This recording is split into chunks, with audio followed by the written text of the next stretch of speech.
Agatha, what's a 5-letter word meaning from now until midnight, ending in Y? Today. Today. What a waste. There's a million girls in this city, and you go to bed at 10 o'clock. First, I have my eggs, and then we have these one-sided conversations. I think it's a crying shame. A handsome man should be out dancing at night, not sleeping. Whatever became of the rumba? Same thing that happened to the gavotte. I used to love to do the rumba. Scum da da da, chicka chicka boo, chicka chicka boo, do do do do, do do. Yes, I think scrambled eggs would be nice. I still say, a healthy single man should be out until dawn. Which is exactly what this healthy single man did the night before last. That doesn't count. You were on a case. I'll get it. I'll get it. Probably Mrs. Freelander. You don't want in on the football pool. Yeah. Coming. Two things she does well. Collect money and lean on doorbells. Yes? Is the commissioner in? Well, he's having breakfast. Won't you come in? I won't be disturbing him. You are disturbing me. And I love it. Oh, Matt. Agatha, I think the toast is burning. What toast? Mac, have you heard about Vanessa? Who? Vanessa Vale. I just came from the morgue. They called me down there to identify her. Oh, that's terrible. Oh, it was. It was just horrible. She was wearing the same housecoat that I'd photographed her in just last week. And that lovely amethyst ring. Come on, Georgie, sit down. Let me get you some coffee. No, it's all right. It just doesn't make any sense to say that that beautiful creature killed herself. Well, I mean, she had everything. Just 6 months ago, she signed a $250,000 modeling contract. How well did you know her? Fairly well. I'd used her often as a model. I mean, she was a photographer's dream. She had incredible bone structure and magnificent cheekbones. Even beautiful girls get depressed. Oh, no, not Vanessa.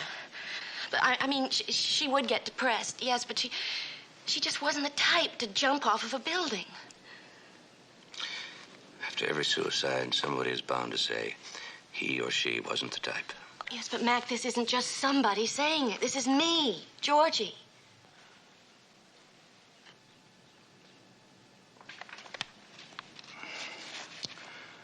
Would you feel better if I looked into this?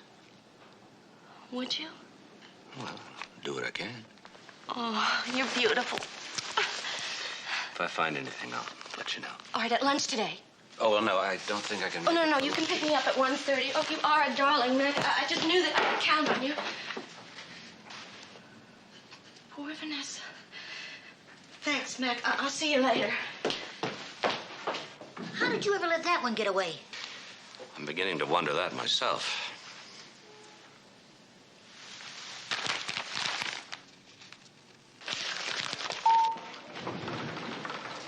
Charlie? Good morning, Commissioner. How's it going?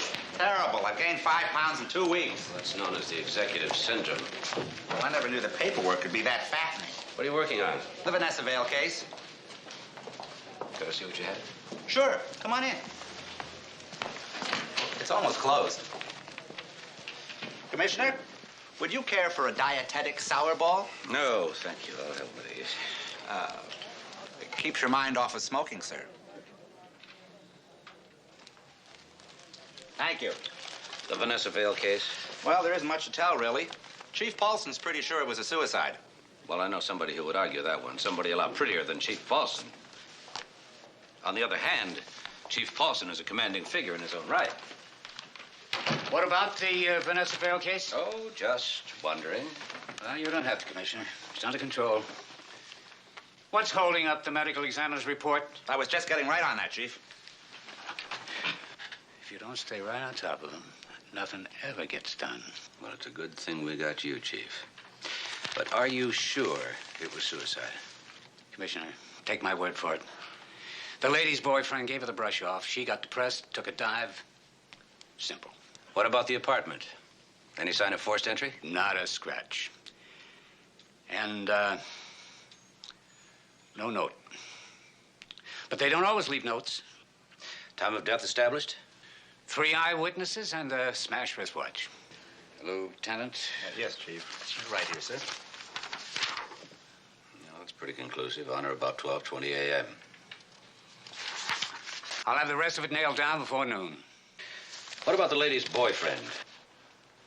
Francois Balmain, 26, of French nationality.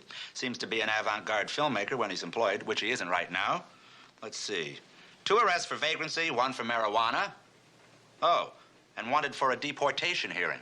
That sounds like a pretty good catch for her. We located his apartment. He wasn't there. But that doesn't necessarily mean he's involved in anything. Did he leave any clothes? They're gone. Okay, I've got that apartment staked out. What? I think Chief Paulson was just about to tell you about Mrs. Roberts, sir. Okay. She's a neighbor. She saw Balmain enter the Vale apartment sometime between 10 and the time of death. Oh, well, that's a little vague. Did she see him leave? She doesn't know. She isn't sure of anything. She's a lush. And she's the only one to put anybody else in that apartment even around the time. Well, still, if her boyfriend might have been there, don't you think it might be a... Put out an APB on Francois Balmain. That light area you see around the hairline, Commissioner, is sort of a clay. It's this stuff. It's the remains of a cosmetic beauty mask. Those particles were taken out of the hair of the deceased. You mean she plastered her face with a beauty mask and then jumped 15 stories? That's weird. A beauty treatment right before you're going to kill yourself doesn't make any sense. No. I've stopped trying to deal with sense. I just deal with the facts. What about this mark on her back? Oh, come on, Mac. 15 stories? That's a lot of impact. Yeah, but she landed on her face. That's right, on the face. Well, the scraper's on her back. Well, maybe she slipped climbing over the wall. Maybe she clipped something on the way down. Mac, I'm not prepared to guarantee that she was in perfect shape before she jumped. Commissioner, is it true that you're personally stepping into the Vanessa Vale investigation? Sorry, Clifton. Possible homicide? Only if you don't get out of my way. But you don't deny it? You heard the commissioner. Do you deny it, Commissioner? No comment. Next car, please. But, Commissioner, all I'm trying to do is find out what this is all about.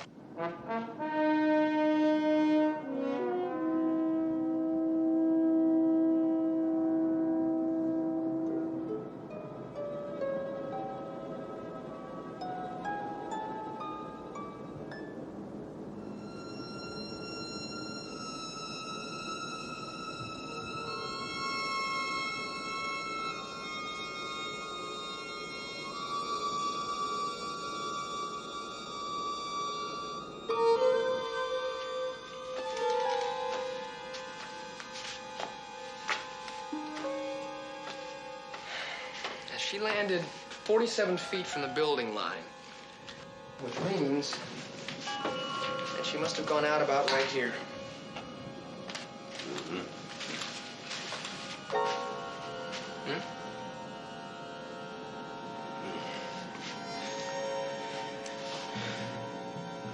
Look.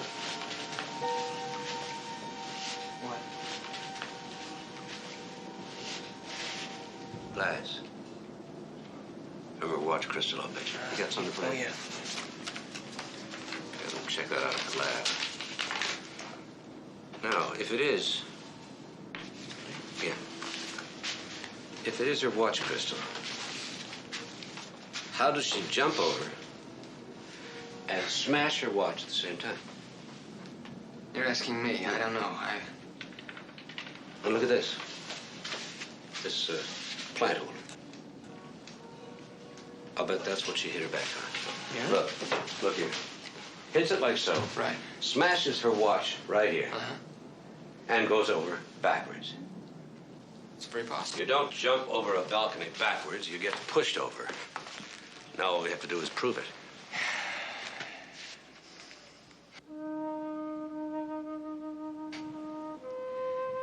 She's beautiful, but she sure does like to look at herself. Mm-hmm.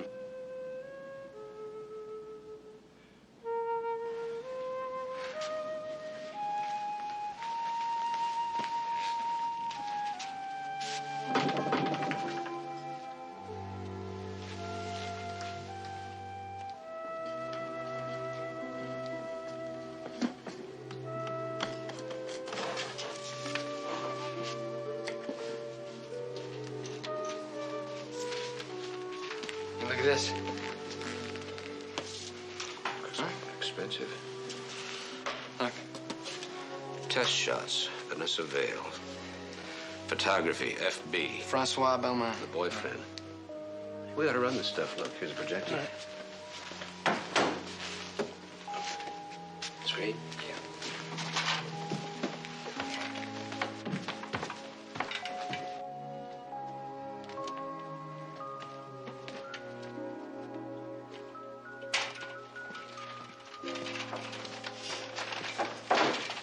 Well, what's going on here? Nobody's supposed to be in here. The girl that lives here lived here. You must be Mrs. Roberts. You're the police. I'm Commissioner McMillan. This is Sergeant DiMaggio. No relation. To whom? To Joe DiMaggio. I thought you were no relation to Howard DiMaggio. He's the West Coast Wine and Spirits, you know. Could you tell us anything about Francois Belmont? He's the boyfriend. He was in this apartment and he left here last night. I told the other policeman that. You said he left after 10. I was hoping that now that you thought about it, Oh, I have. you could be more precise. Well, now that I've thought about it, maybe it was before 10. Maybe it wasn't even last night. I get so involved in my wine tasting. We understand. But he definitely was here recently. Yelling and screaming. Yelling and screaming about what? You know, the way they behave together. Kiss, kiss, lovey-dovey. And then 10 minutes later, he'd be throwing things. The way young people behave today. If they just would have wine with their meals. Oh, why don't you both come back to my apartment? I'm tasting the Napa Valley today. No, thank you, Mrs. Roberts. Shouldn't this food be refrigerated? Oh, yes. Thank you very much. You know, I don't know what all the fuss is about. Is it a crime to kill yourself without a license? Goodbye to you both. Nice meeting you.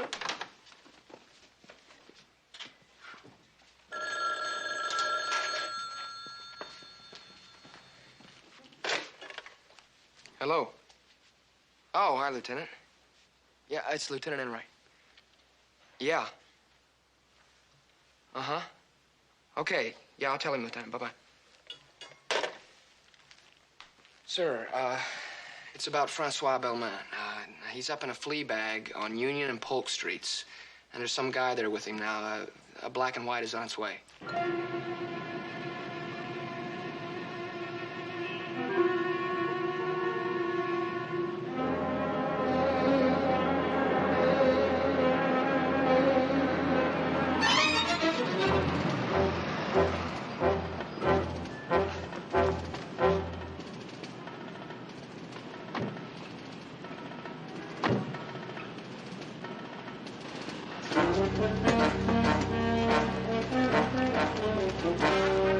Help me up.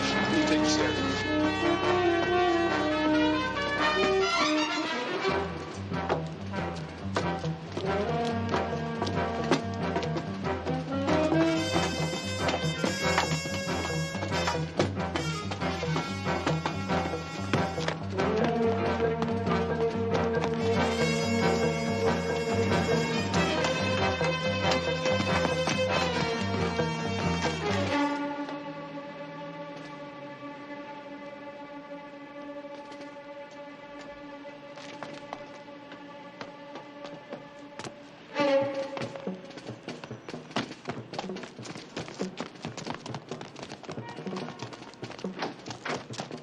He went in there.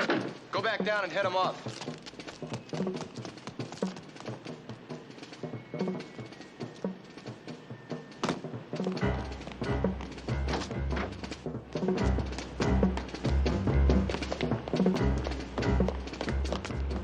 There's a lot of exits out of that building.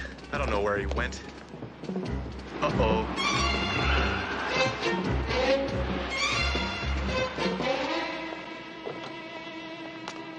He got away, Commissioner. Oh, good. Otherwise, I'd have to ask a lot of questions and write down all the answers. What about his friend? He's still up in the apartment, I think. Tell me, Is there a law against giving shelter to a former friend? You knew he was wanted, didn't you? Yes. It's called harboring a fugitive. So what are you going to do? You going to arrest me? Depends. On whether I inform? On whether you cooperate. By giving us information which, whatever your former friend did or did not do, may save his life. Look, we made films together. He understood the camera and how to make a statement with it. We made films that really meant something. And then? And then he met Vanessa. Yes, and then he met Vanessa. And she taught him how to make pretty pictures. She put dollar signs in front of his eyes. Before he'd even had a chance to perfect his talent, she made him go commercial. He was going to have a big name, fast and cheap. And he went for that. And he went for her. I mean, can you blame him? She was gorgeous. Yes, she was. But I knew it wouldn't last. Why? Because he finally got tired of her, and then he found another girl. Who? I don't know her name. I told you, Francois and I haven't been very close lately. But he did say that there was another girl, and that's what he and Vanessa were arguing over last night. And that when he left, she was screaming at him. And then we heard this morning that Vanessa was dead, and that later your people showed up, and Francois took off. You know where he went? No. And if I did... And if you did, you'd tell us. And if he gets in touch with you, you better tell him to turn himself in, because if he killed Vanessa, or if he didn't kill Vanessa, he's liable to get himself shot. Look, you came home to relax and have a cup of coffee. So why are you working? What? Oh, you're not working. Hey, that's what I call a real looker.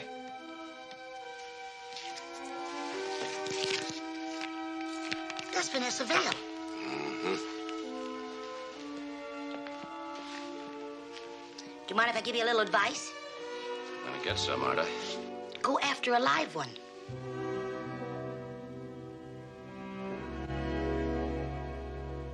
All right. Hold on a second. I'll check the negative. Right. Poor baby. She wasn't pie to work with, but she was dynamite in front of the camera. I'm going to miss her. Oh, I'm not. But I won't be the only one. what is that supposed to mean? If the shoe fits. Well, I'll miss her. She was always very sweet to me. And besides, she had great taste in men. I wonder who'll get custody of Francois. Beulah has dibs, don't you, love? We are not amused. He's talented, that Francois. And rude, arrogant, intense. And sexy as all get out. Yes, Vanessa certainly had everything. All that, and Murray's star, too. What man can make, man can break. Do you think Murray changed his mind about her, and that's why she, I think maybe his wife changed it for him. That's cheap. Mr. Starr had no personal interest in Vanessa. She was obsessed with Francois, and Mr. Starr respected that. Oh, dear, Muddy. Mr. Starr. I think you're all horrible. Vanessa not even buried yet. I won't listen to another word of this. Oh, Mac, that was Beulah Harrington playing friend of the deceased, and not too convincingly. Oh, I'm right on time. I'll just go up and get my jacket. Meg, would you please introduce our guest? A pleasure. Hi. Been Meg, too long. Long time. Is that Vanessa? Yes. Those were for the brochure. Murray Starr built his whole campaign around her. She was his personal discovery. How personal? Personal. This is Guy Bregan, the art director. How do you do? And Ernie Hovings, the account executive for Star Cosmetics. How do you do? And this is Mac, Commissioner Stuart McMillan. Commissioner? Police commissioner, and my date for lunch. We were just discussing the Vanessa Vale suicide. Yes, we don't understand why she killed herself. Perhaps she didn't. She might have been murdered? You mean somebody pushed her off that balcony? Excuse us, but I've made a reservation for lunch, and I'm afraid we're going to be late. Obviously for two. Right, Commissioner? Nice meeting you. You have the feeling you're not being wanted. Shall we? Georgie, I'm going to have to take a rain check. Oh, Mac. Business. Okay, but you owe me. Agreed. Dinner here tonight, 7:30, and no more rain checks. You're beautiful.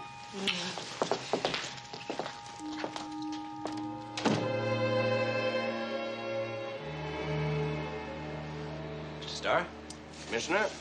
You do? Come in. Thank you.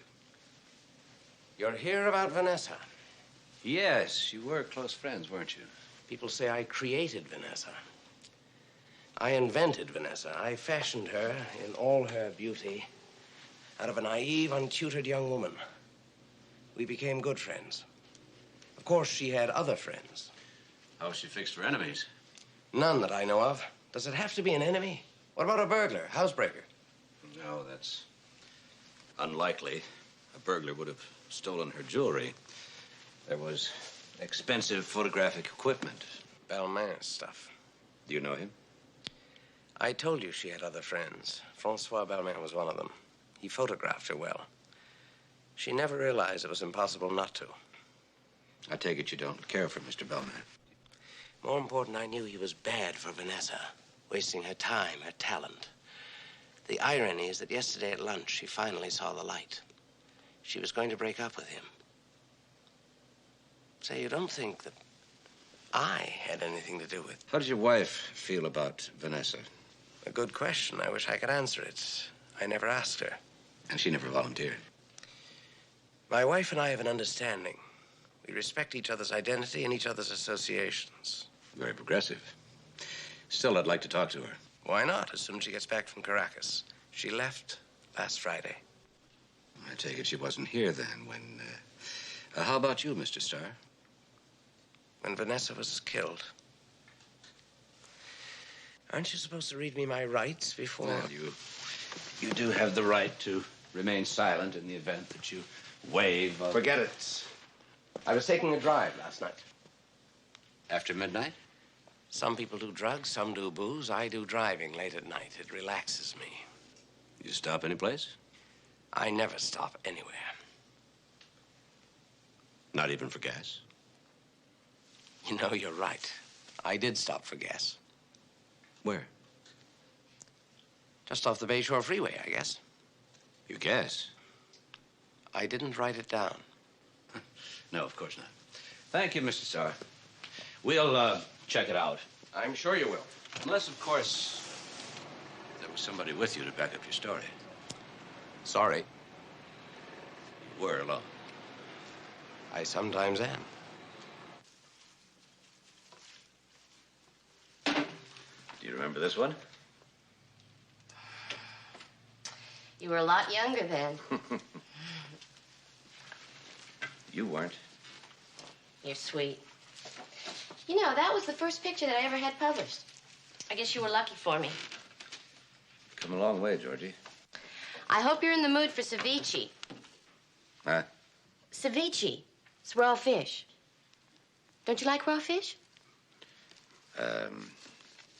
Did you make it? Of course I made it.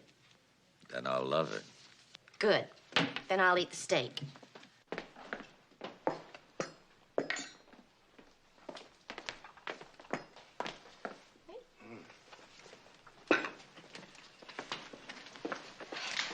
Well, I don't want to deprive you. Then don't.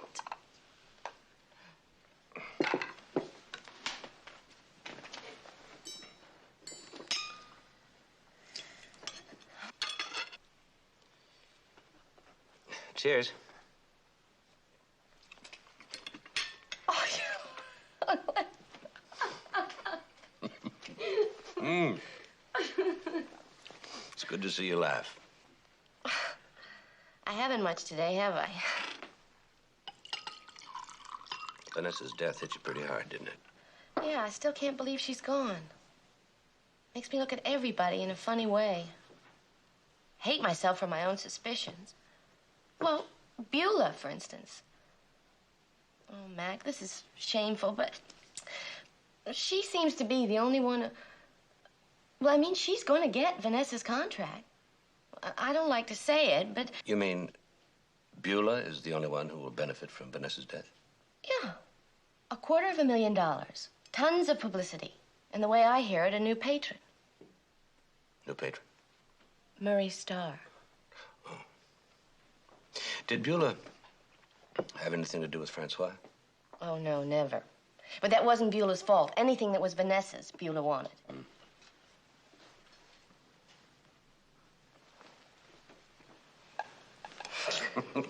You.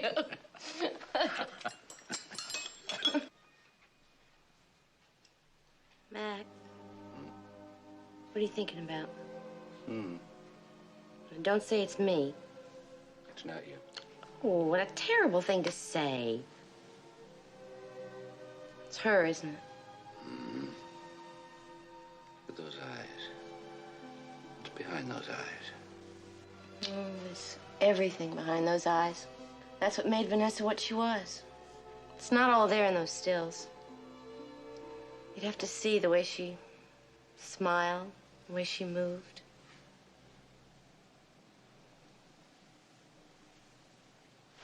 Right.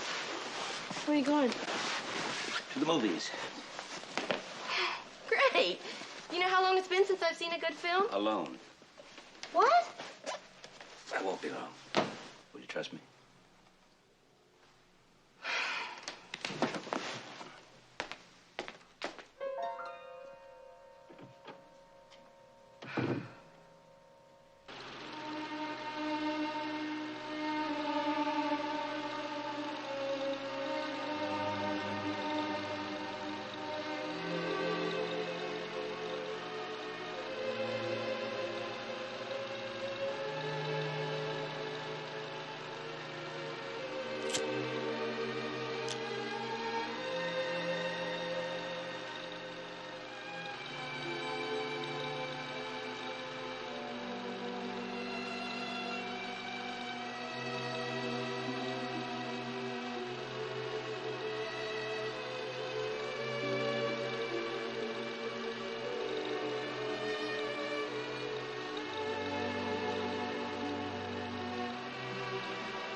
Francois?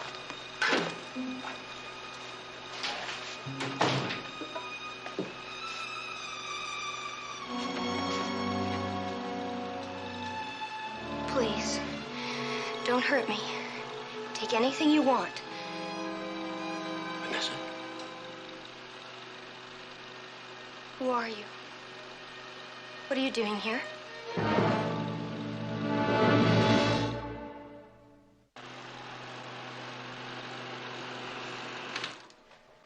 Okay. I'll go first. I'm investigating a murder. Whose? Yours. I'm sorry, I just don't follow you. Where have you been? Up in the Sierras. I have a cabin there. And I suppose there's no television or radio. No electricity, as a matter of fact. Otherwise, you'd have heard about your own death. At 12:20 last night, someone was pushed off of your balcony. Oh, no! Oh, my God! It was Louise.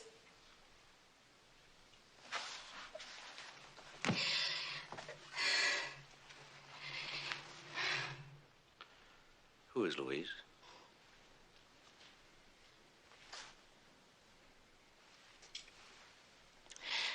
Louise Sherrill.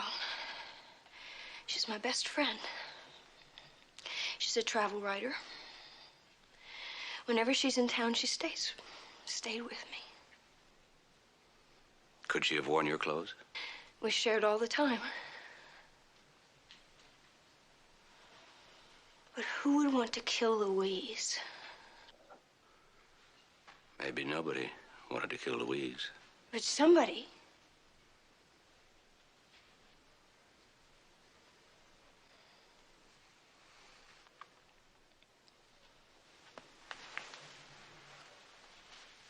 You mean somebody thought it was me? Did anybody know you were out of town? Only Louise. She called me about 20 minutes before I left. I told her she'd have the place to herself. I wanted to get away. There was something I wanted to think through. Did anybody see you when you drove to your cabin? There's no road, just an airstrip. I flew up myself. The plane's on long-term loan from a friend. Murray Starr? You know, Vanessa, in investigating your murder, I've learned a great deal about you. I feel as though I know you.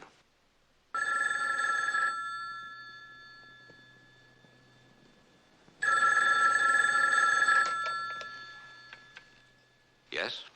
Commissioner, yeah, I've got a gas station attendant here who says that he remembers seeing Starr last night about midnight.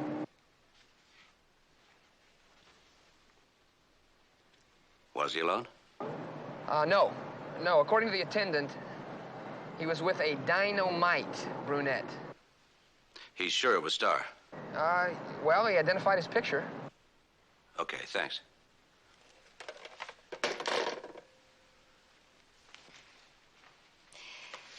You don't suspect Murray Starr? The only person I rule out is Mrs. Starr. Anybody who as much as knew you is under suspicion.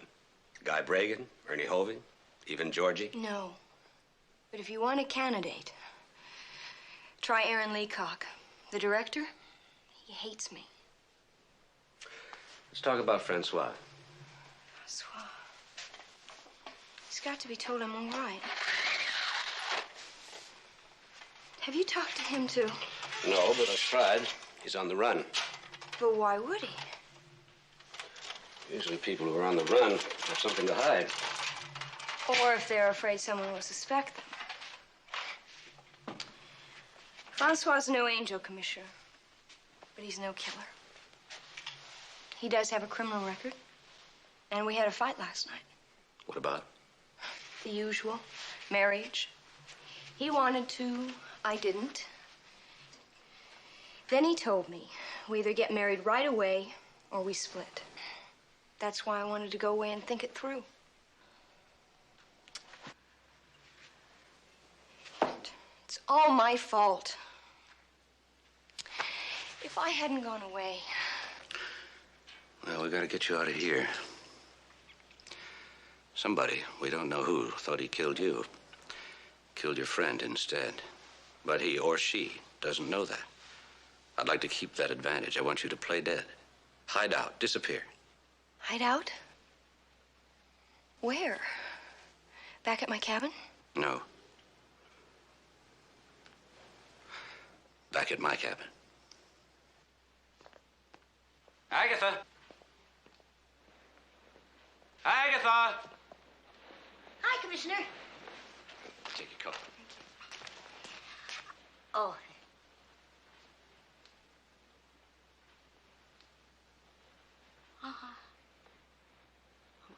I'm not seeing what I'm seeing.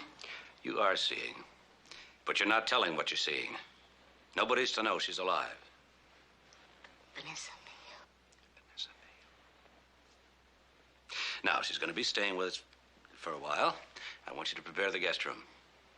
Oh, yeah, that's it. Is that the best arrangement you could make? Wait, you... How about a drink? No, thanks. I feel kind of drained. I think I'll just get a bit of sleep. Okay. Talk tomorrow.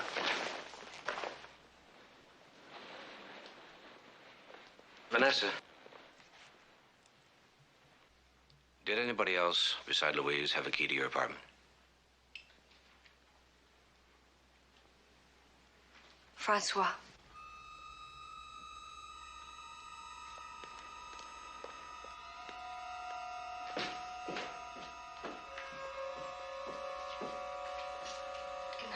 Good night.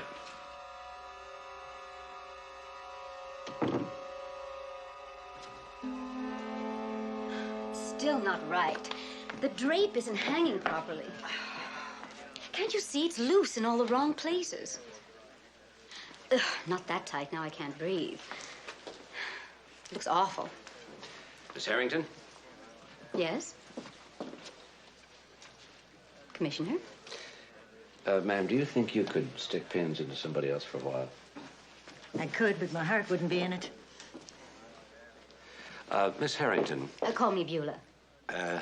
Beulah. According to your statement, you were in bed when Vanessa Vale was murdered. That's right. But of course, I don't have any witnesses, Commissioner. How about the gas station attendant who saw you with Murray Starr?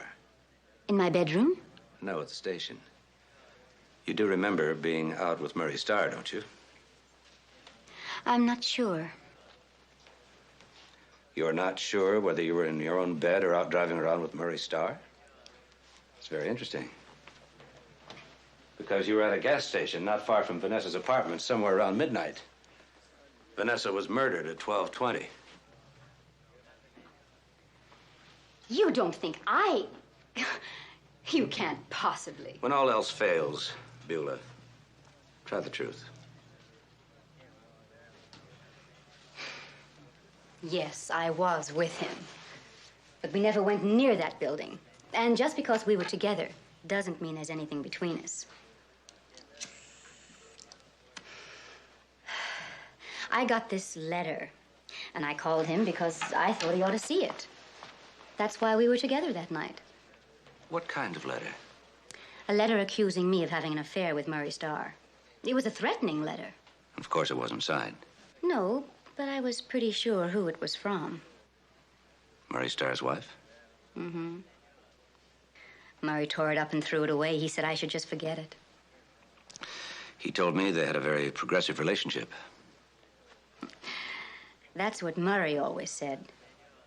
But I guess deep down, Jenny Starr had her pride. Was that all, Beulah? That's all, Commissioner. Swear it. I guess so. I'll be better when you're here, though. I ought to be home in about 45 minutes. Tell him I'm making a banana souffle. Mac, Agatha said to tell you she's making you a banana souffle. Yes, I heard. And tell her I'm only coming home for lunch, not to a state banquet. I'll see you later. Bye-bye. You ready? Oh, what? For what? Well, something elegant yet unpretentious would be fine. I'm not particular.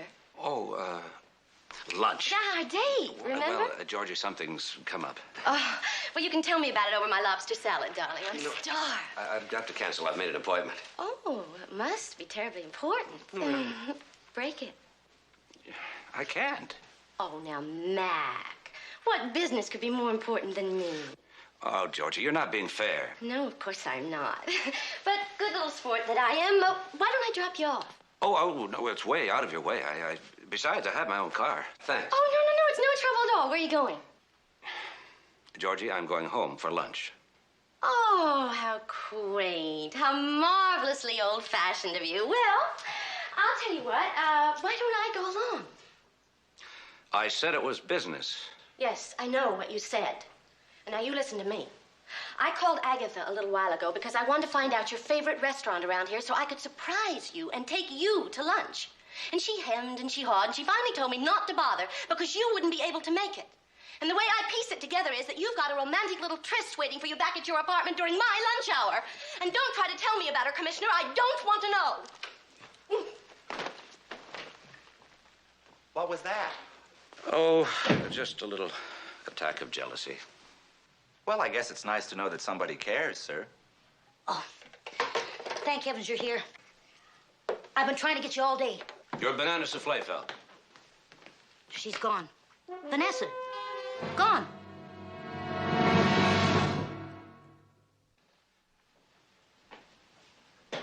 Oh, I was in the kitchen whipping up my banana souffle, just talking about this and that, and she was in here on the phone. You mean you were talking to her while she was talking on the phone? Oh, you know how I do that. Yes, I do know. Then when I realized she wasn't answering me, I figured she was just ignoring me. You know, like you do sometimes when you're on the phone. I'm sorry. Don't mention it. Anyway, when I came in here, she was just gone. Do you know who she was talking to? Well, she sounded very weepy, like she was pleading with somebody. I figured an ex-husband. No, she's never been married. Well, why was she crying? Do you remember anything she said? That would be eavesdropping. Do you remember anything she said? Well, before she left, I looked in, and she was saying, please, you've got to tell me. I'll do anything. I'll do any... I think she said, I'll do a walk-on for you. I'll do a cameo bit. I'll get you a release. Does that make any sense?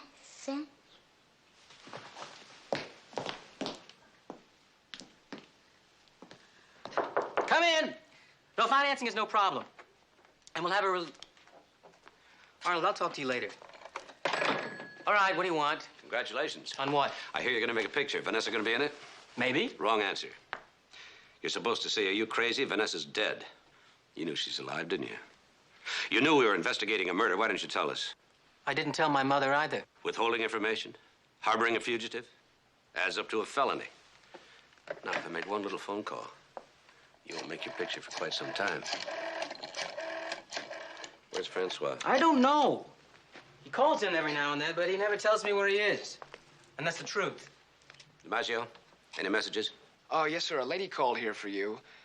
She said it was important, but she wouldn't leave her name. Said for you not to worry, that you'd understand.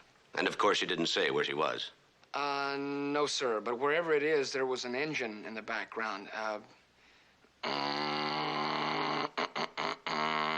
What, a boat? Maybe a race cars? A plane? Well, not a jet plane, sir. A jet goes, not, A private plane? Maybe. Thanks, Sergeant.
Out, Vanessa. What do you think you're doing? You're going up to the cabin, aren't you? Francois up there. He left a message for me on my answering machine. He finds out you're still alive, and his first move is to get you to go up to an isolated mountain cabin? What does that sound like to you? He loves me, Mac. Like hell he does. Don't give me logic. He loves me, and I'm going up there. All right. I'm going with you. You'll arrest him?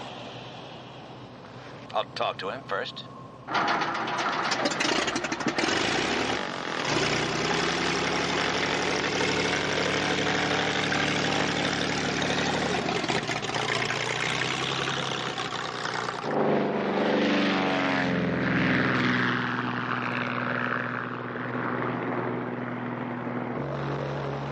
You're sure you can fly this thing?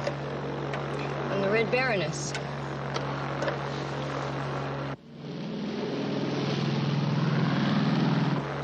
You've got to try to understand, Mac.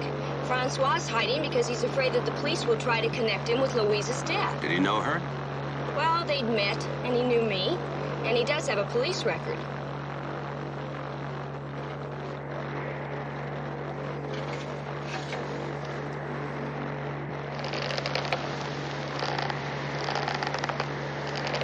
Uh-oh. What's wrong?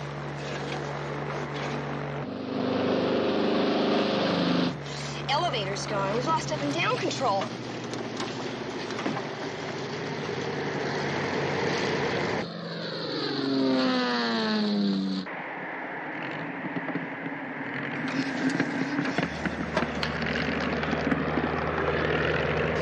Hope you can land this thing. If we're lucky, by jockeying the throttle and the trim tab.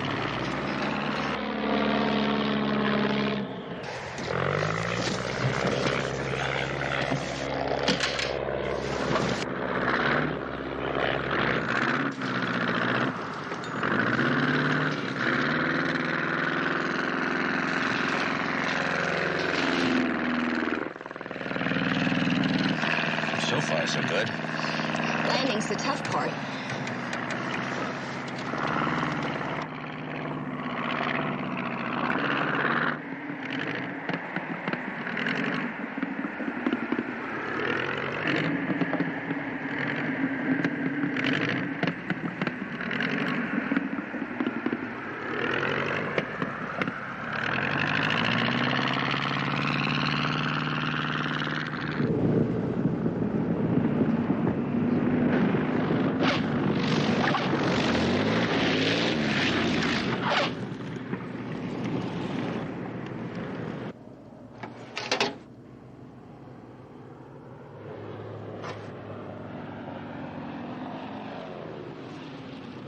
Cable. It snapped. Mm-hmm. How could that have happened? How could it not happen? Most of the strands have been cut, see? Only one strand left. Who? Who do you think? Francois? He's the only one who knew you'd be flying this plane today.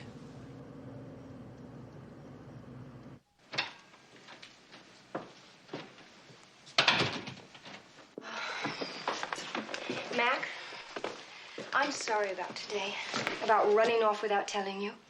I'll forget it. People do funny things when they're in love. Hmm. When they think they are.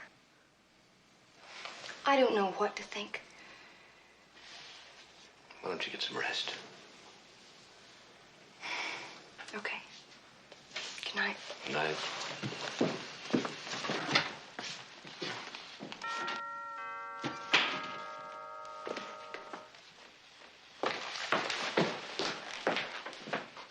Yes.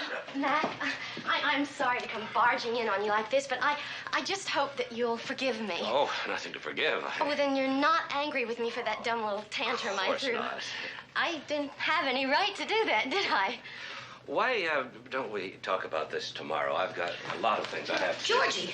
Well, it's just like Grand Central Station, isn't it? I mean, with all of us meeting at the door at the same time, night all. Something's going on. Why don't we go see? No. Somebody else is here. Where? There's nobody here. Well, then you won't mind if I take a look for myself? Georgie, if you open that door, something in our relationship is going right down the drain. It's called trust. Oh, Mac, now, I want to trust you. It's your decision, not mine. Oh, Mac, I'm sorry. Georgie, I really have work to do. All right, look, I don't want to bother you, but if there's anything that I can do to help, then please let me know. I promise.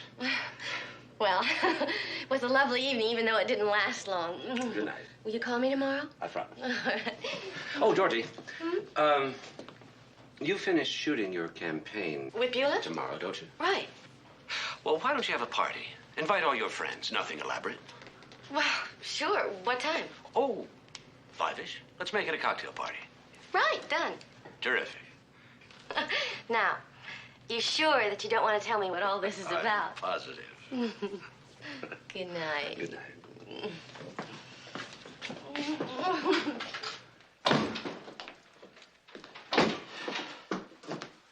I would like a glass of milk. Kitchen's all yours. Busy household.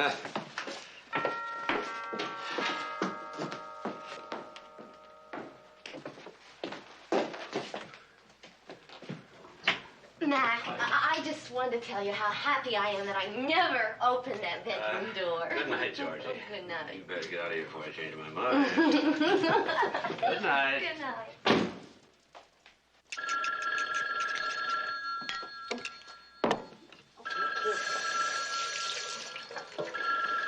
I'm coming. Agatha. Oh, hi there. Sure, just a minute. Commissioner! Right here. Agatha, do you realize that there are employers who would like to have their phones answered by something like, Commissioner McMillan's residence? Well, you see, I say Agatha, and they know it's me. Then I put you on, and they know it's you. Oh, by the way, it sounded urgent. Sergeant DiMaggio. Yes, Sergeant. Aaron called in. Very cooperative. Something about Francois? Yes, sir. He's holed up in a furnished room at 3133 Olive Street, according to Aaron. Got it. Oh, Commissioner. Aaron had a special request for us. He said it's the reason that he's helping us out. I know. Bring Francois back in one piece. That's right. Well, that's up to Francois. Don't tell me you aren't going to have breakfast. Okay, I aren't going to have breakfast. Well, good. That's all the more for me. I like my cooking. And speaking of cooking, if you lose Vanessa again, I'll boil you in oil. Boiled Agatha. Ugh.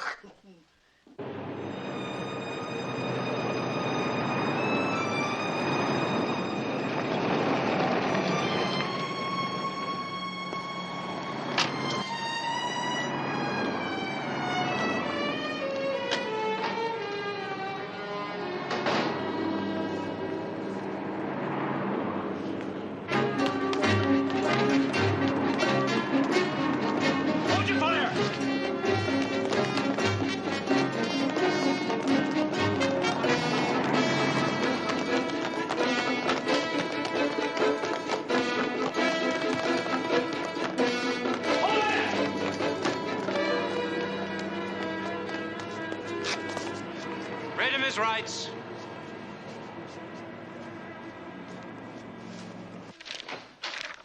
Oh, Commissioner, it's the French police. They're answering your inquiry. Thank you.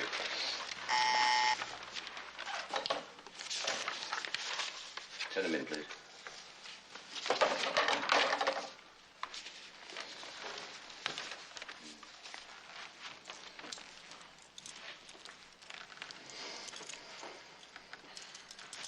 Sit down, Francois.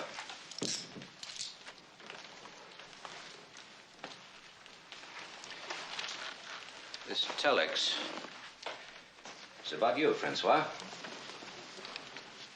One arrest for assault on a girlfriend. Another for starting a free-for-all at a rally. Another for instigating a night fight in a cafe. You're what the law might term violence-prone. I'm flattered. It could sway a jury. I did not do anything to earn a jury. Maybe. We know a witness who saw you leave Vanessa's apartment the night of the murder after a loud argument. Was it about Murray Starr? Was it jealousy? If you couldn't have her, nobody else could?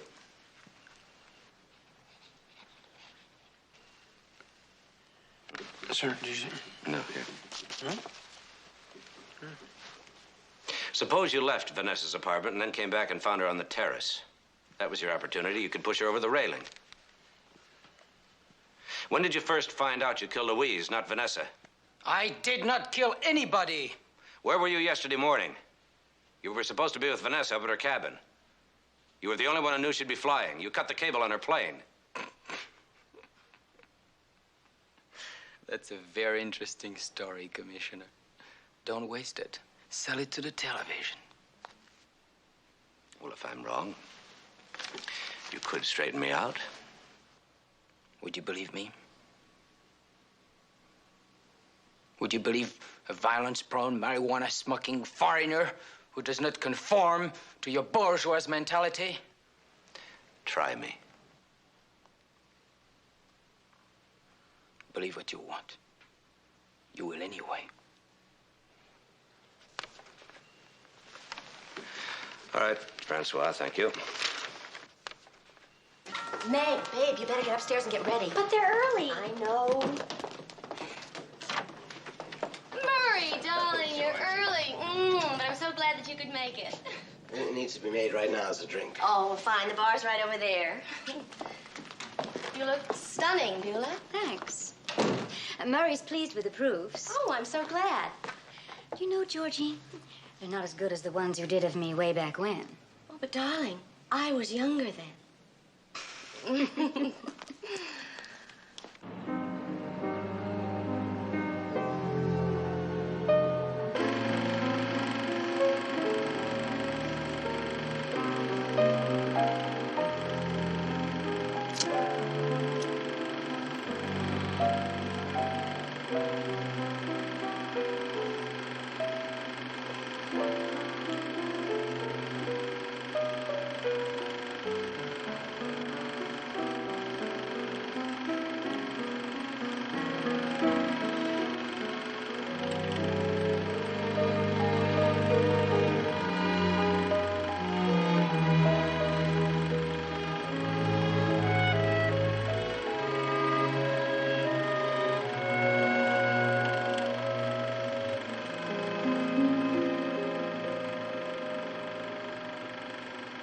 Beulah, have you seen the pictures? Are you happy?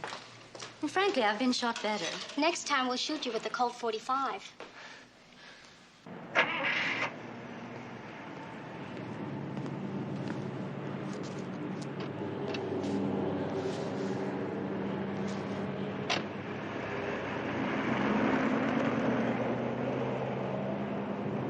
So where to, sir? Georgie's place? Oh, no, first to my apartment.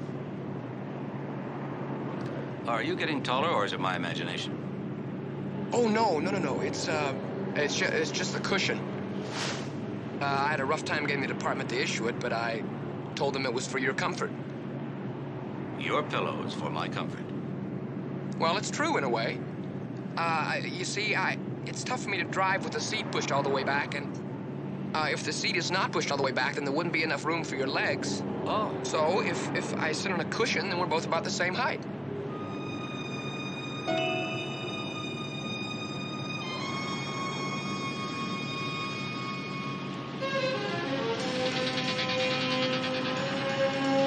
Well, of course. That's the answer. To what? To what I saw and didn't see. Thank you, Sergeant. For what? For helping me solve a murder. I think you're gonna love these shots. I've made Beulah look like an undergraduate. Thank you. More champagne for everybody. And this is the young lady we're celebrating. Now, where are those photographs? I can hardly wait. Just a minute.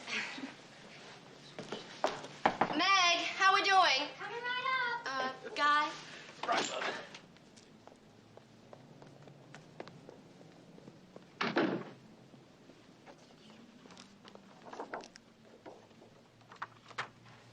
Fabulous.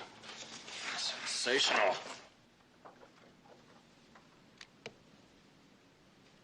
They're just great. It's a triumph. I told you so. Mac,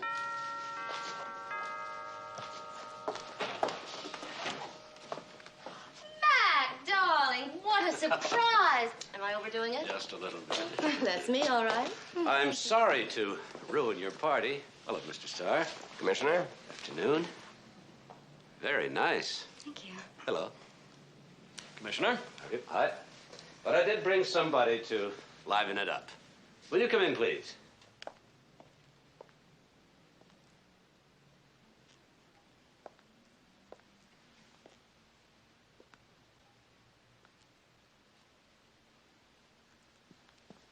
Vanessa, we thought you were...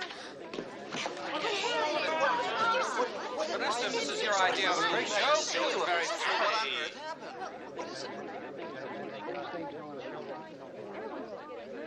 She was my house guest.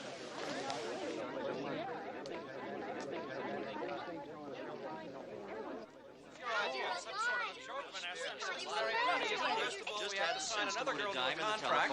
This is incredible. Why didn't you tell us? This is incredible. I mean, it was some sort of a joke, Vanessa. Just had to sign another girl to a contract. And then called it. Don't, Francois. Don't look at me like that. I didn't tell the police, Francois. You didn't tell the police what? I didn't tell anything. Go on, tell him. I didn't tell you the real reason I left town that night. We had an argument. Francois left. I tried to sleep, but I couldn't. It didn't matter anyway. He called. He warned me that if I didn't give up my career and if I didn't give up my friendship with Marie Starr, he said he'd kill me. He sounded crazy, like he was on something. He started screaming and he cursed at me. He said he was coming right over to settle things once and for all. I was frightened, so I hung up and got out of there as soon as possible.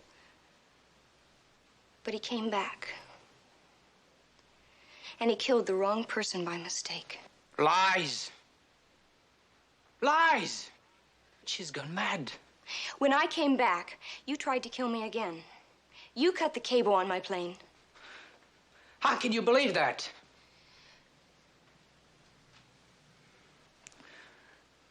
It was true. We argued that night. But it was not about Mary Starr. It was about another woman. I was in love with her. Vanessa found out about it. I was her possession. She owned me. Not a word of this is true. I left her and her screaming. I went home, but she didn't let me rest. I got a phone call. She said if I was not back in 15 minutes, she was going to throw my camera in the incinerator. She knew what that camera was to me. So I came back. And outside the building, there were people. A man said somebody had fallen from a building. So I pushed through to take a look. It was Louise. It was Louise, you see. She was dead. How could you be sure it was Louise? The amethyst ring. I gave it to her. It was my grandmother's. So Louise was the girl you were in love with? Yes. But that was Vanessa's ring. I photographed her wearing it. No. Louise just loaned it to her for the pictures. She didn't know Louise was wearing my ring.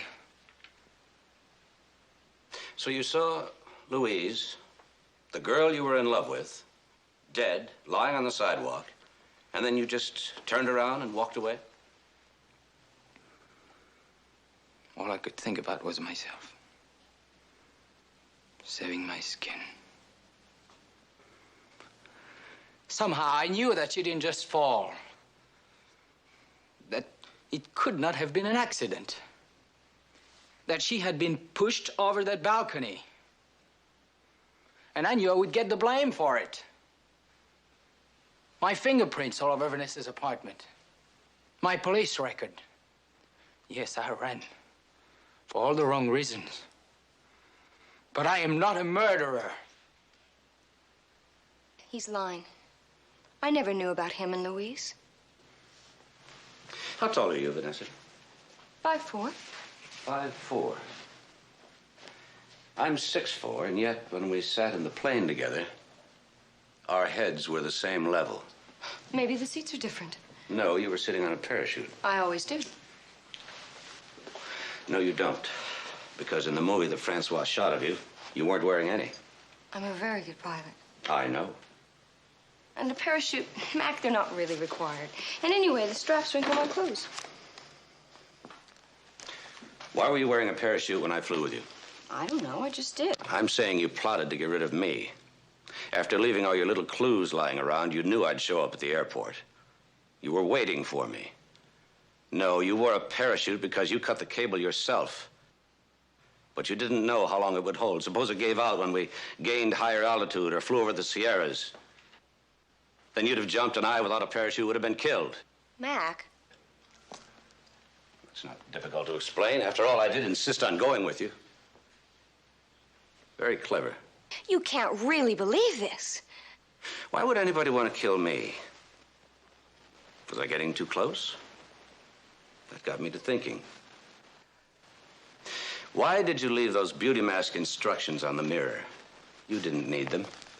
If Louise hadn't tried that mask... You learned to use that stuff for the photography. You didn't leave them there. You put them there. Why would I? To get rid of Francois and Louise at the same time. And the only way you could get rid of them both was to frame him for her murder and make it look like an attack on you. That was very, very clever. It was. Do something. You're my friend. Help me. You don't need a friend, my darling. You need a lawyer. Booker.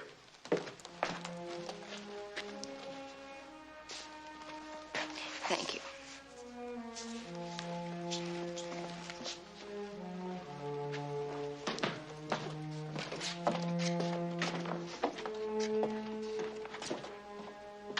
Georgie, if you open that door, something in our relationship is going to go down the drain.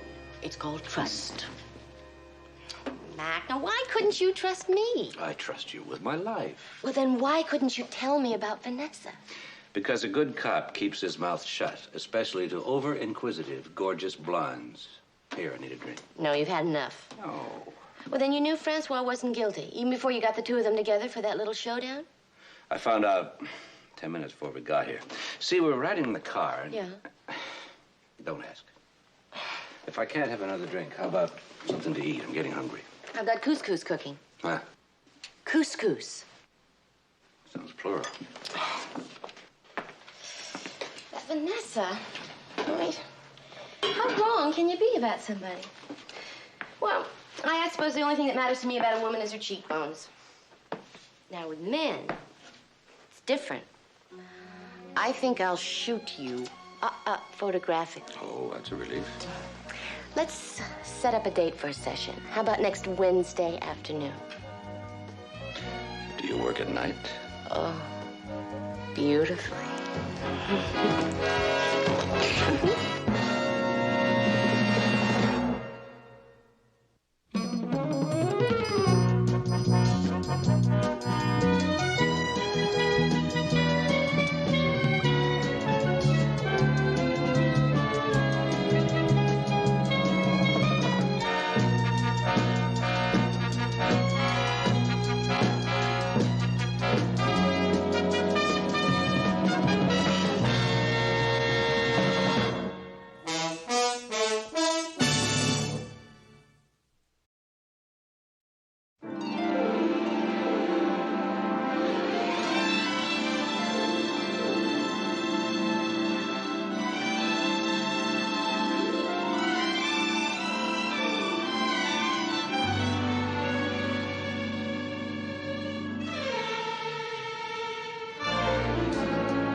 Commissioner, breakfast on.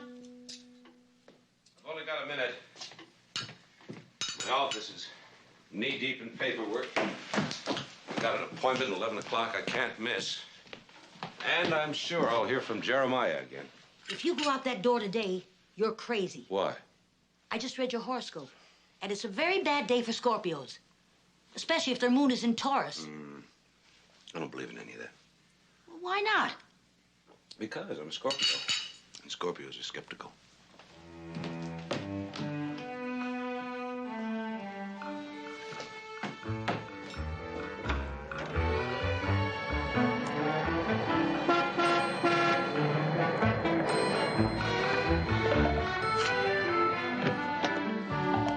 Where were you? I was up by your house. I was waiting across the street. This? Where's my car? Well, sir, this is now your car. It's the budget cut. Now, the gas savings alone. All right, all right, all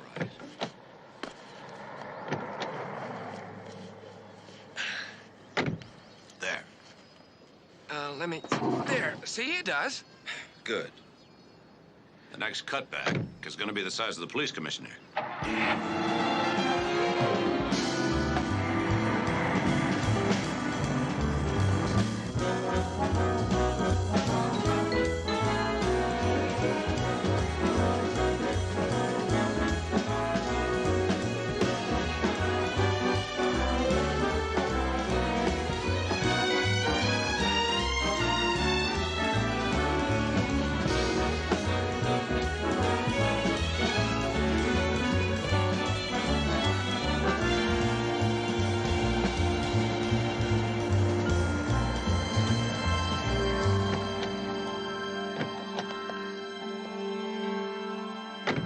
Well, sir, we're a little bit early, but there he is.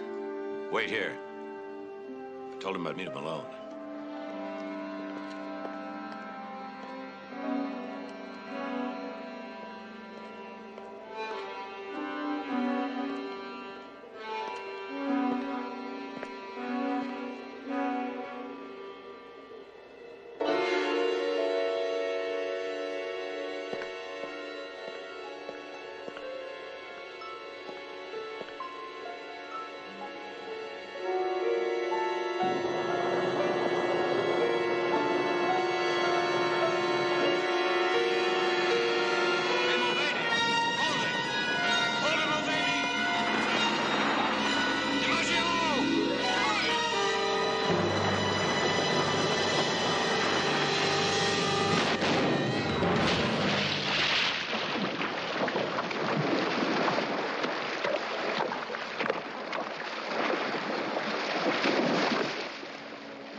right. It looks like the impact killed him, sir, when the car hit the water. Anything unusual found in the car? No, sir, just an empty briefcase. All right, let's get over to Patterson's Your office office told me right I'd now. find you here. Hello, Marietta. Don't you hi Marietta me, we're late. Late? Yes. Didn't the mayor tell you? No.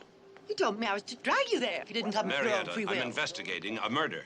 Murder of the city, that's what. DiMaggio. DiMaggio? No relation. Get the mayor on the phone. Yes, sir. Everybody's Marietta, there. you see that wet car?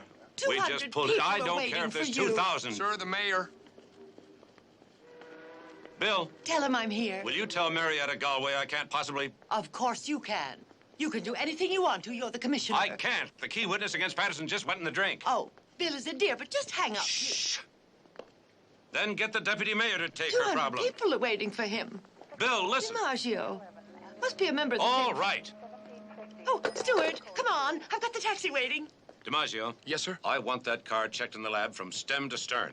All right, Stuart, you're a dear. And pick me up. You bet.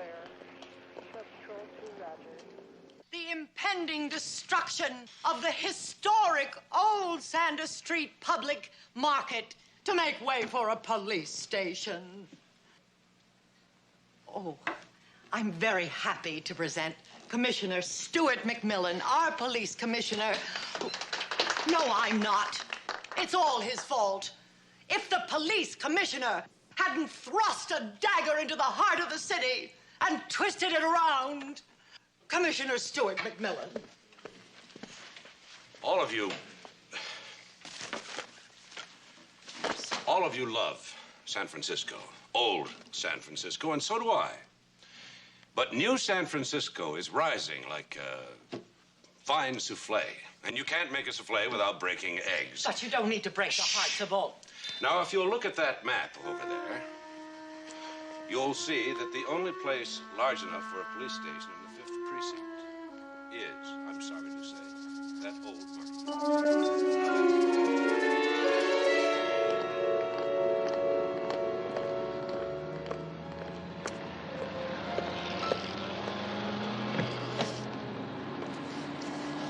Patterson's office, right? Right. So how'd it go? How long you been with me, Sergeant?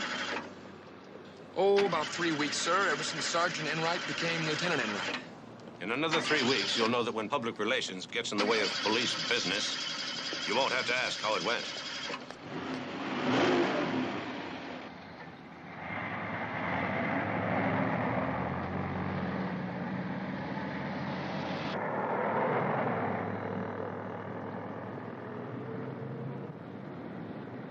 At 11 a.m. I was in this office meeting with some architects, 5 or 6 of them. No doubt. And you probably had to ask them the time while you were taking a pill or making a call to Mexico City. Patterson, I want to know where you were all morning. 10 o'clock, 9 o'clock. Did I hear wrong? I thought you said Mulvaney drove into the bay at 11. Mulvaney was killed earlier. The car was rigged to take a dive. You're kidding. You're not kidding. You're the one he was going to testify against. You're the only one with a motive. I'm the one who wasn't there. I've got the car in the lab. If the lab says the car's clean, then Mulvaney took the dive on his own. He was depressed. On the contrary, Mulvaney was feeling quite social, ready to party with 23 guys. The grand jury investigating you. Crooked building inspector murdered before he could pull the chain on a crooked contractor. How does that grab you? Relax, Commissioner. Have a touch of the grape. Then go out, figure how I pushed Mulvaney in the bay when I was here 5 miles away. Hey, don't get sore.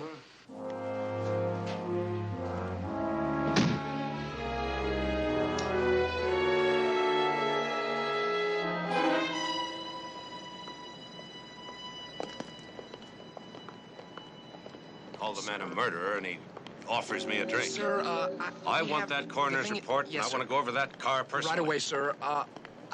Where's my car? Well, sir, that's what I was trying to explain to you. We don't have it. It was stolen. It was stolen? Yes, sir. Where were you? I went for pizza. You went for a pizza? Yes, sir. Did you report it? Oh, yeah, it's on the wires. Oh, good. Oh, but before I went to get the pizza, your secretary called. Don't tell me. The IRS is going to give me an audit. No, sir. I'm due at the dentist. No, sir. I'm overdrawn at the bank. No, sir. Well, what is it then? Well, a woman called your office from the airport in some kind of trouble. Oh, who? Marietta? No, name of, Ellen Mandrake. Ellen Mandrake. Old friend. Oh. So it was her father. Call me a cab. Yes, sir. Oh, taxi! Taxi, oh!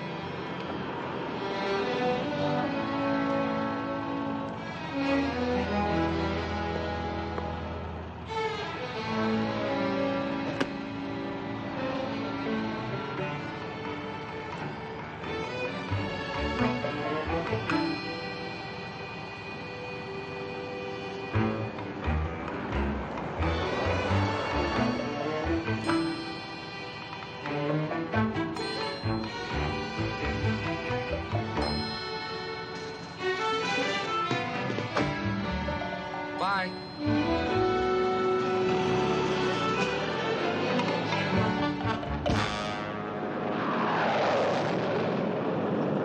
Western National, flight number 202, is now boarding at gate 3. Western National, flight 202, is now boarding at gate 3. Global Airways, flight number 30 for New York, is ready for departure at gate 2. Global Airways, flight number 30 for New York, is ready for departure at gate 2. Mac. Hello, Ellen. Mac. Oh, it's so good to see you. Good to see you.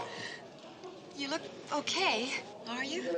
I'm fine. Oh, good. How's your father?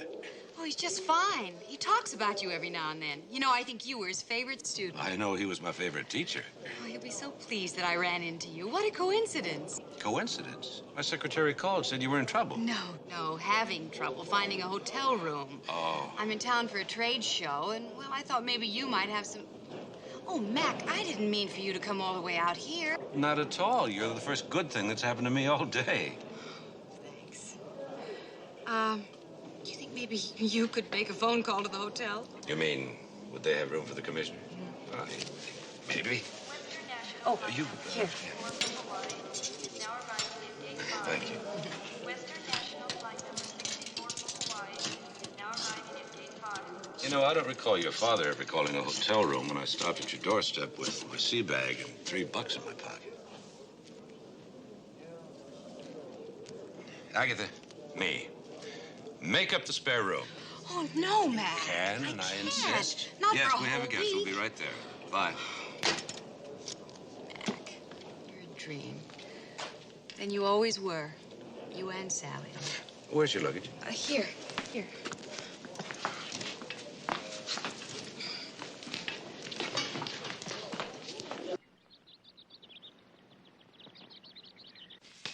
He'll be here any minute, bringing a house guest. Good. He needs keeping busy. Yeah, I think you're right, Agatha. But you know, I never noticed him down or anything like that. You won't. You know, I've been here over a year now. Since a week after Mrs. McMillan, the plane crash. And you know, you'd never guess how he felt unless you came on him and he thought he was alone. Well, I think he's coming along just fine. Shh, I think he's here. Who's that, Charlie? Who's coming along fine? DiMaggio, sir. I think he's just about broken in. Well, he only had my car stolen once. Ellen, this is Charlie Enright, once my assistant. Agatha, do? my housekeeper. Hello. Ellen Mandrake. Come on, honey. I just put some fresh straw on your nest. Come on. Agatha. Oh, what a lovely room. Between us, the other bed's more comfortable. What happened to the commissioner's other housekeeper? Oh, my sister Mildred. She inherited a diner and moved east.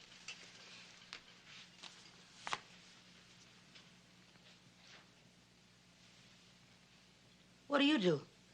I'm a sales rep for a luggage firm. Oh, glad to hear that. It says here, Ellen Mandrake, suedes and leather. I thought maybe you were kinky. Agatha. Did you ever wear yellow? You could get lucky with yellow. Where's DiMaggio?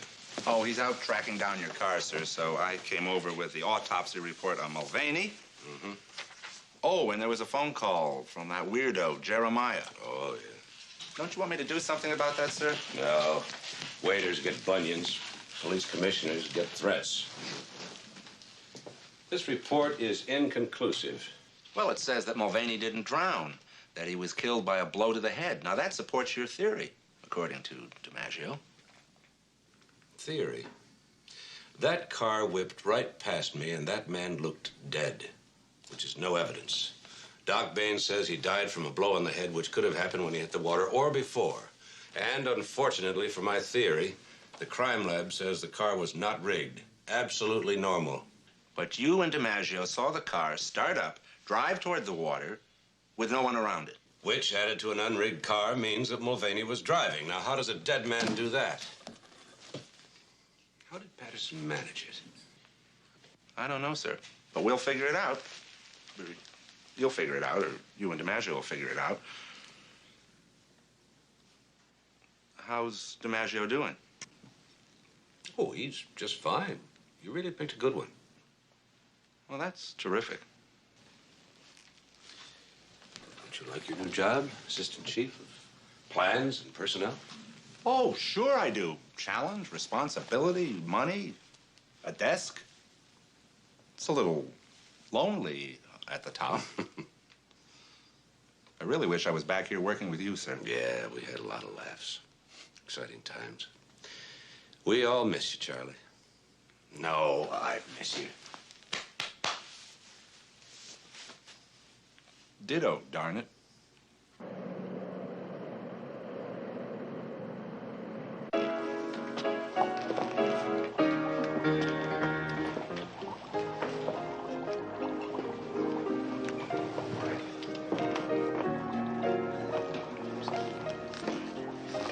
George? Commissioner, having fun? Congratulations. You guys did a first-rate job. Thank you, Commissioner. Excuse me. Sir. Stay on the bus, forget about us, put the blame on me. If I don't see a yellow ribbon round the old tree.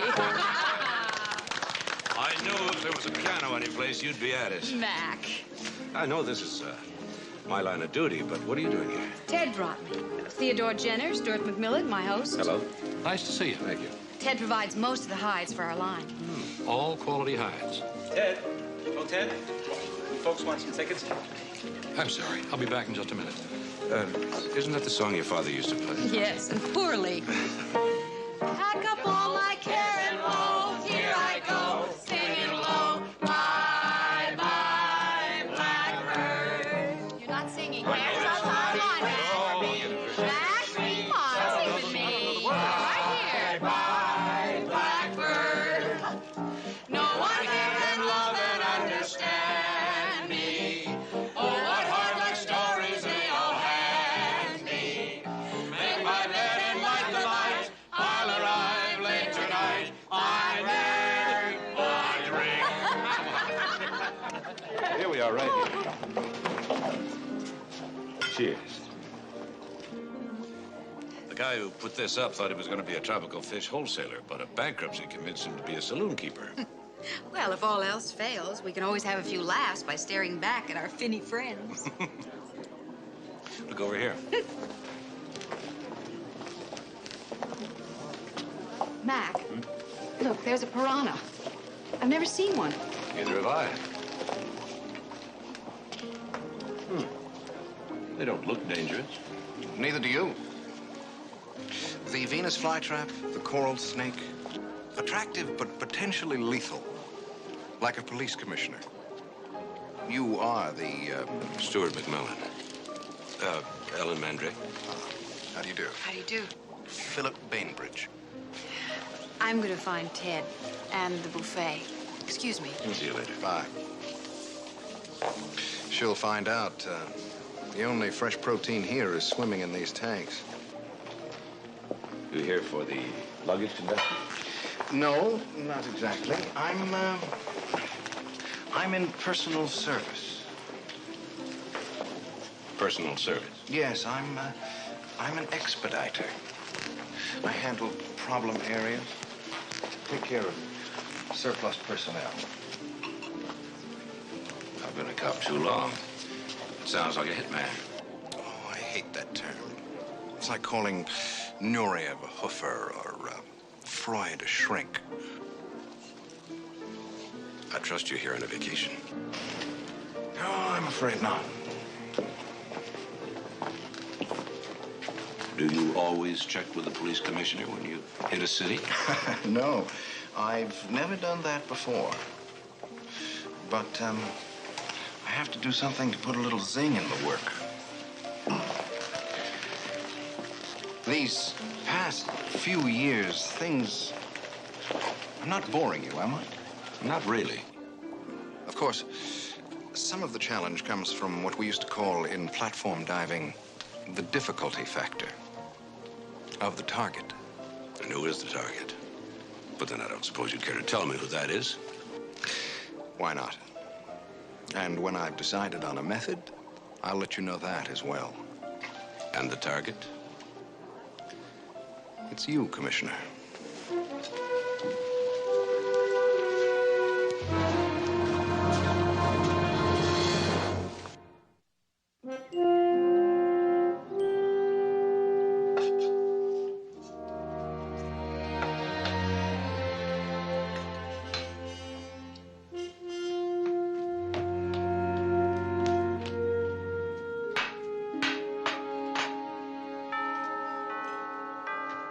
Will somebody get that?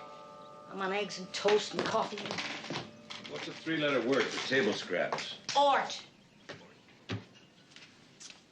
What's this, breakfast for 10? Well, that girl's a little skinny. I thought if I build her up a little bit, you might, yeah,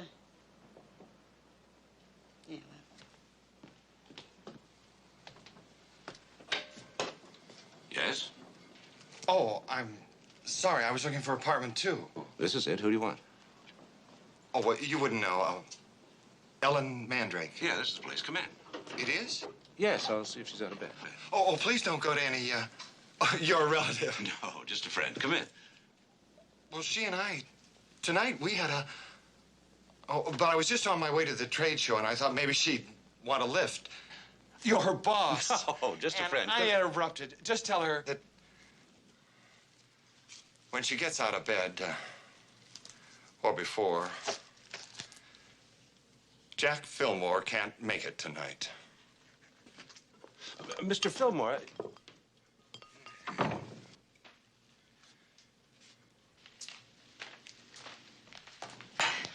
Morning, Mac.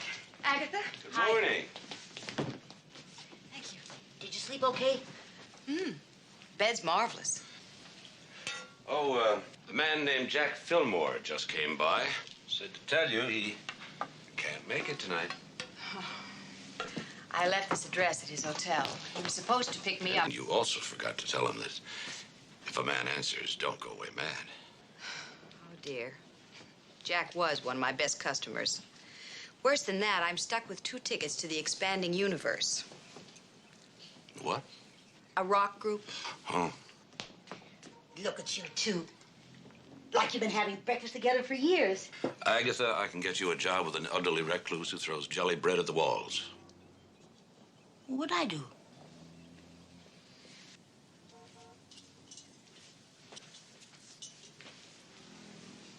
Mac, you wouldn't happen to be free tonight about 9 o'clock? No, I've got some paperwork to catch up with. Where? Civic Auditorium. I gotta get dressed. See you then. See? I told you yellow was lucky. Agatha, this is orange. Well, that's good, too.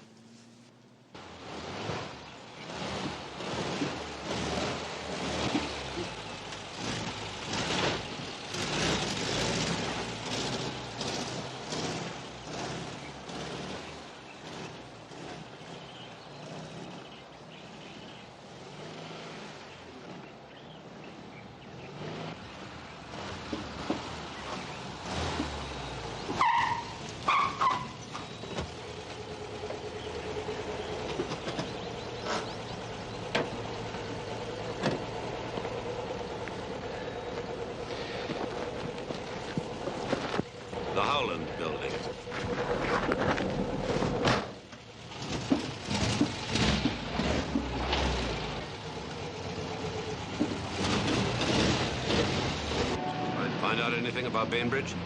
The man who threatened you at the aquarium, yes, sir. No arrest record anywhere we can find. Yeah. Probably just another harmless crank. I'm afraid not, sir. No arrest record, but Scotland Yard tried. So did Interpol and the police in Miami, Houston. Well, if there's no arrest record, then why? Well, apparently when things happened, he was around. You know, in Manchester, when that milling magnate fell into the machinery, he was working in the plant. And then he was water skiing in Nassau when that French ambassador, what's his name? Oh, Duval. Duval, right, when he was cut in half by a drawbridge. And then the poisoning in Minneapolis, an electronics man. And a politician in Phoenix was bitten by a rattlesnake in his bedroom. Want to hear more? No. Sounds like an all-around sportsman to me. You know, it's funny. There's no method of operation here. Every crime is different. An artist never does two jobs alike. Oh, sir, Lieutenant Enright's putting 2 men on you round the clock. Call it off. If that would do any good, Bainbridge wouldn't have warned me. Whatever you say, sir. Were any of those victims warned? Not that we know of. Sir, are you in any danger? Maybe from your brother-in-law's car, but not from Bainbridge. He told me once he figured out a plan, he'd let me know. So until he does, I'm not going to worry about it. Count on that, sir? You can count on him. Philip Bainbridge is a game player. Once he sets the rules, he has to play by them.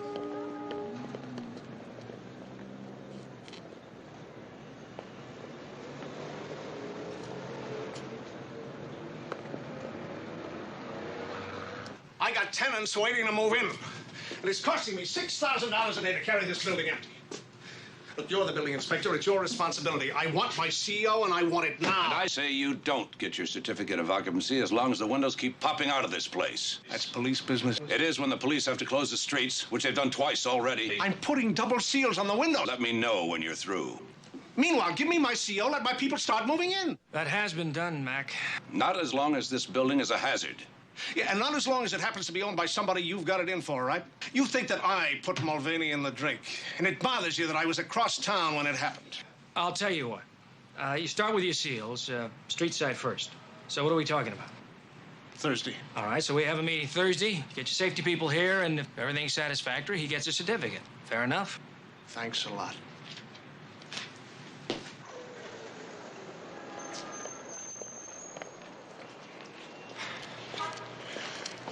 That has got to be the baldest tire in town. Actually, it's a slow leak. See, my brother-in-law's not much on maintenance. No, it's not the baldest tire in town. Well, you know, they don't call him Gino the Cheap for nothing.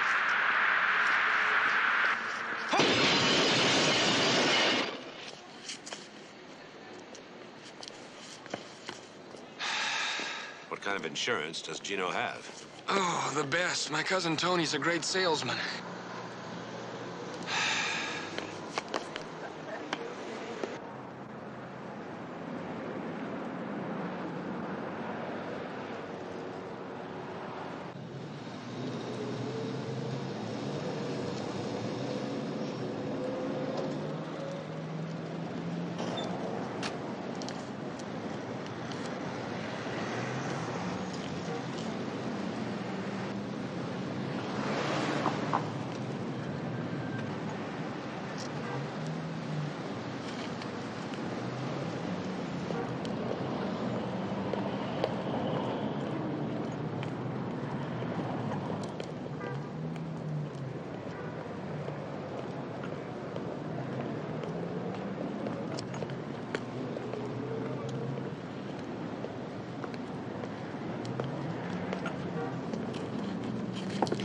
Hello, Commissioner.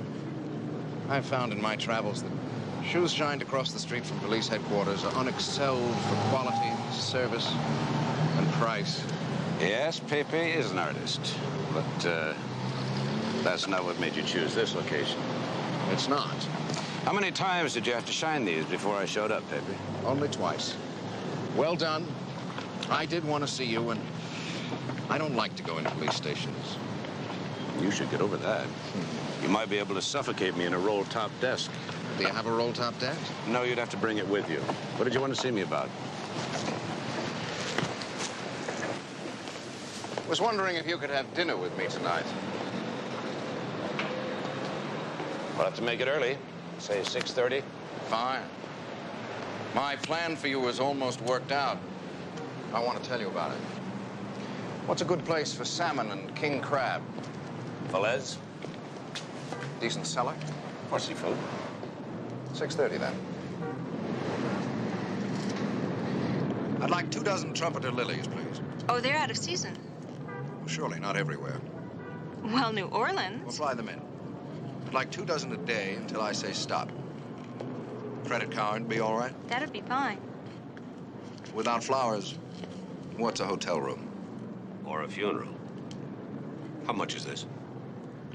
$18.95. Put them on my bill. Sure.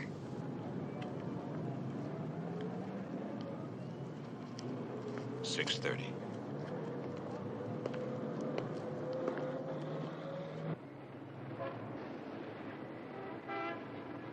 I mean, who wants to eat alone? But dinner with a man who's out to kill you and says so? Honestly. Maggie's right, sir. Oh, by the way, Marietta Galway called. Yeah, terrific. Well, on second thought, if it could lead us to his employer. No, you find the employer after you nail the hired hand. Yes, sir. Have you read the Bainbridge material? Yeah. Every case different. Every weapon, too. But there seems to be a pattern. He always gets involved in his victim's life. Business associate, tennis partner, chauffeur, goes out with a daughter. By the way, did I tell you Marietta Yes, you Galway? Commissioner McMillan's office. It's Jeremiah, you know, the one who's been calling all these months. Hello? He hung up. He never stays on long. He's afraid of a trace. Commissioner, why don't you let me put a trace box in here? Because I don't overreact to cranks. Except maybe there might be a connection. Yeah, Charlie, go ahead. Thank you.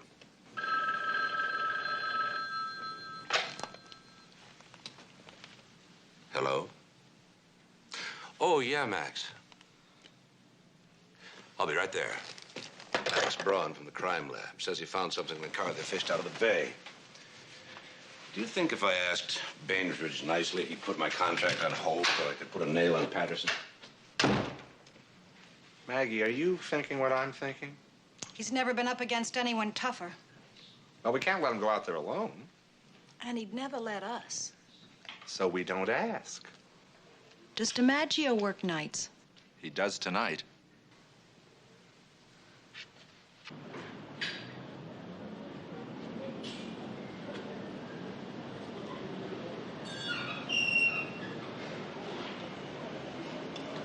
I thought you said the car was clean.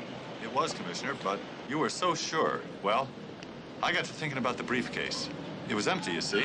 Now, why would a man want to carry an empty briefcase? To pick up something, only he got killed first. There were no fingerprints, Mac. None. Not even under the handle. We always find fingerprints under the handle and on the lock. It was wiped clean. Funny. Funny. Well, I went over that briefcase the way the controller goes over your budget. And I found something. Here, take a look inside. No, hold it up to the light.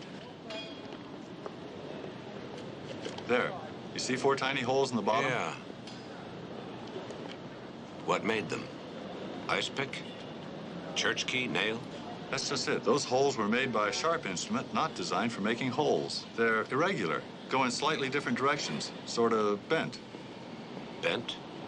And I wondered, what are they for? Wires, maybe, leading to the car's starter motor with a timing device. Only where are they? Wires? Batteries? Starter? Can't make them out of sugar, can you? No, sir. Do you have any ideas? No. But I'm having dinner with an expert. 4 holes, huh?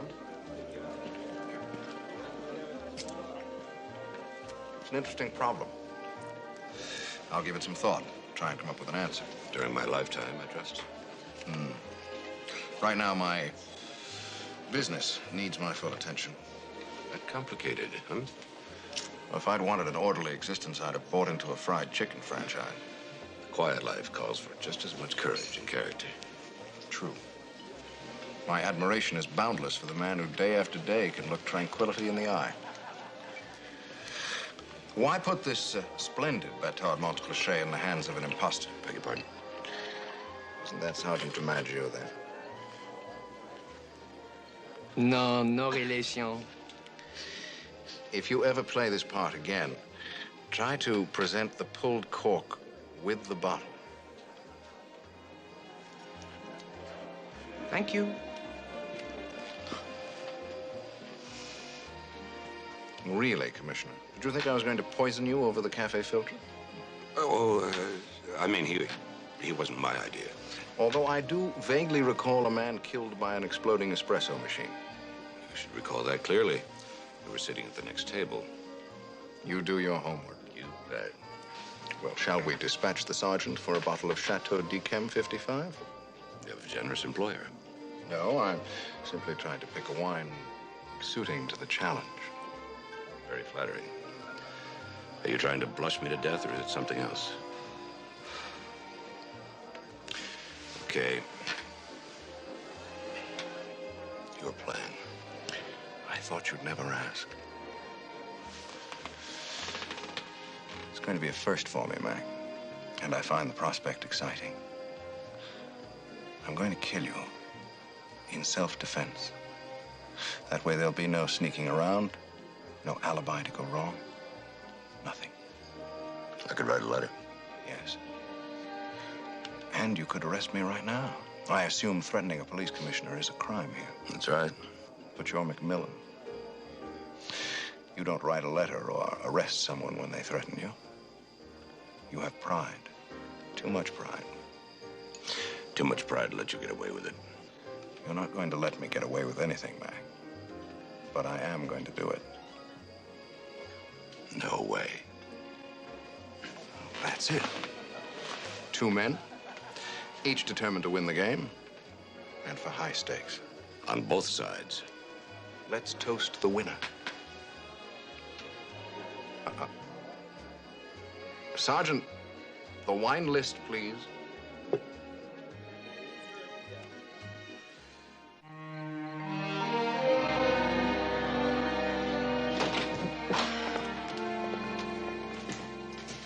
Thanks for the company, Mac. You know, you weren't very good company. I know. I'm sorry. Was it the music? No. Me? No, it wasn't you, Ellen. I'm just a little preoccupied. Police business. Well, I guess I can't do anything about that. So, I'll say good night. Good night. See you in the morning. Well, did you young people have a nice time? Did you? She's in bed already? Well, couldn't have been an evening for the old memory book. Why would a killer tell his victim of his plans? Listen, I don't ask you about the washing cycle, so don't give me your cops and robbers stuff. Agatha, I can't find my nightgown. Now you're talking. Agatha, did you? Did I what? Did you put her nightgown in my bedroom? You know, if you put your mind to it, you could have a dirty one.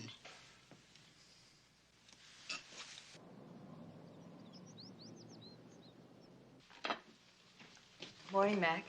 Morning. Sleep okay? Not great. Sorry. Oh, Mac. I want to give a small thank you party for some customers tonight. Do you know where I can get a private room with a decent bar? Well, I'm sure any of the good hotels. And this is a decent bar. Why not have them here? I love parties. Lots of people. I have to go to a budget meeting, but... You promised to drop by afterwards? Sure.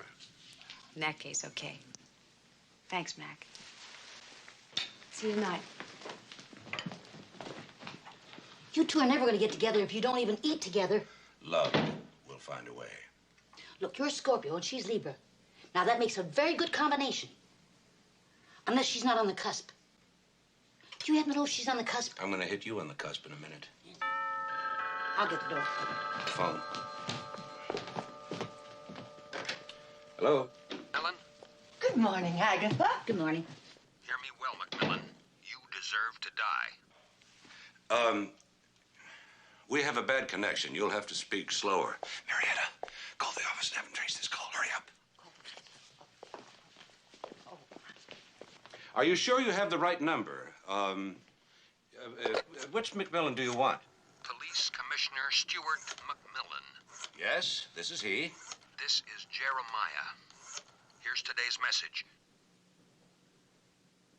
Injustice is easy to bear. What stings is absolute justice. Why, that's wonderful. Ambrose Bierce, isn't it? Not to my knowledge. Mark Twain, perhaps.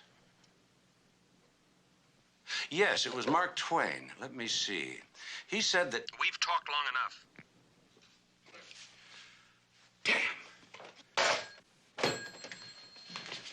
The report will go to your office. Good. About the police station. Call my secretary. I haven't got time. I've got a marvelous idea how to save the market. Put the police station in the bay. On a barge. That's wonderful. Agatha, get her some coffee. Cream and sugar.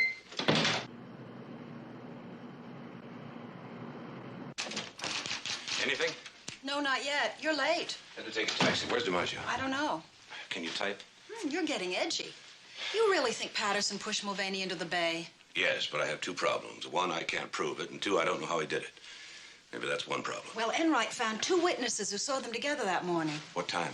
That's the bad news. Just before 9. That's 2 hours before... I know when it happened. Any other calls? Ah, you are edgy. No other calls. Did Philip Bainbridge call? No. Damn. That bothers you? Yes, it bothers me. Yes? Jeremiah, sir, I got the report on him. Let's go. Where to? Berkeley, sir. Berkeley.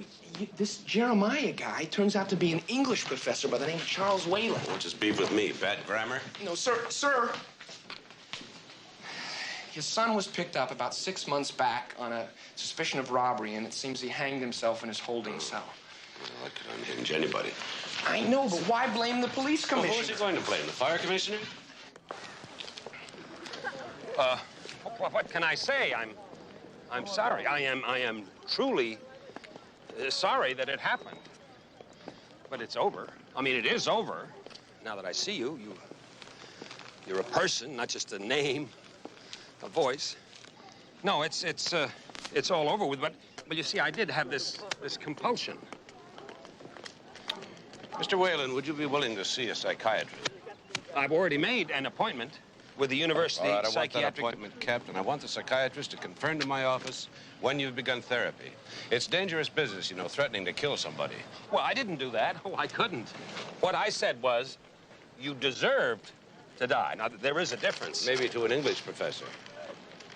Well, I simply couldn't kill anyone. I couldn't do it.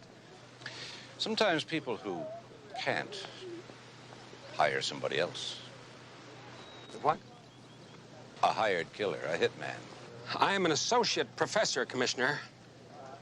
I can't even afford a gardener. Hired killer.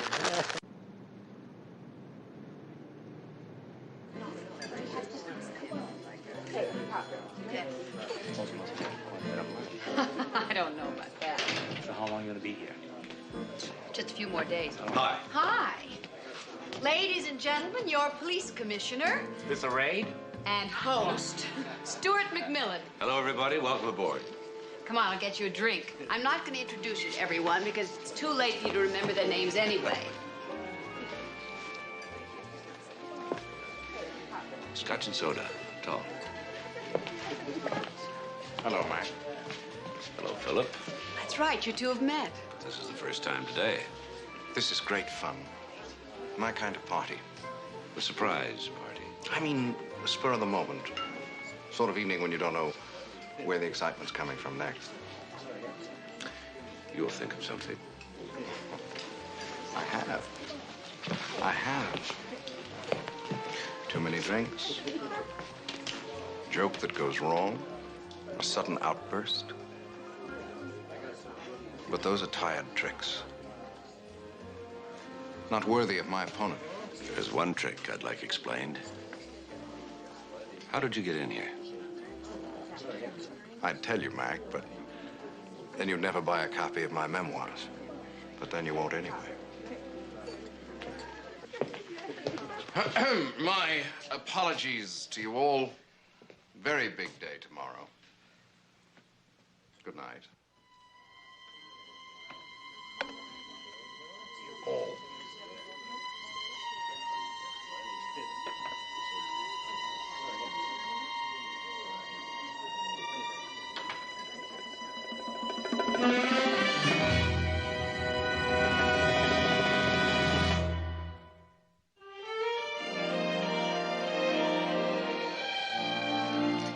Some party last night. I slept the last one out at 2:30. Is that what time it was? That Bainbridge, you know the one that left early? Now, that's what I call a fun person. Oh, yeah. A million laughs. You're not many yourself today. What was Bainbridge doing here last night? First, you say good morning. I'm sorry. Good morning. Good morning. What was he doing here?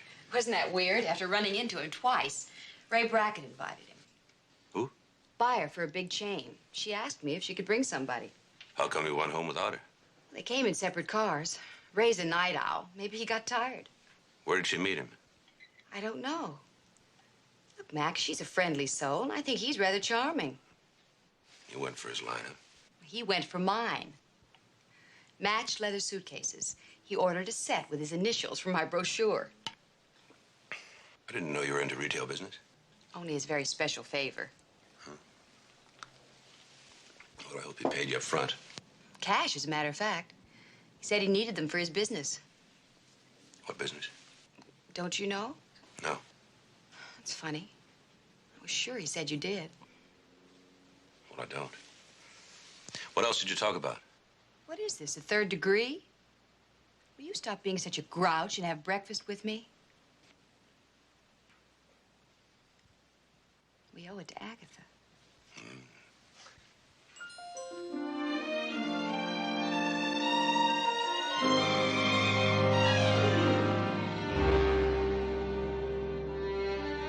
A set of matched luggage?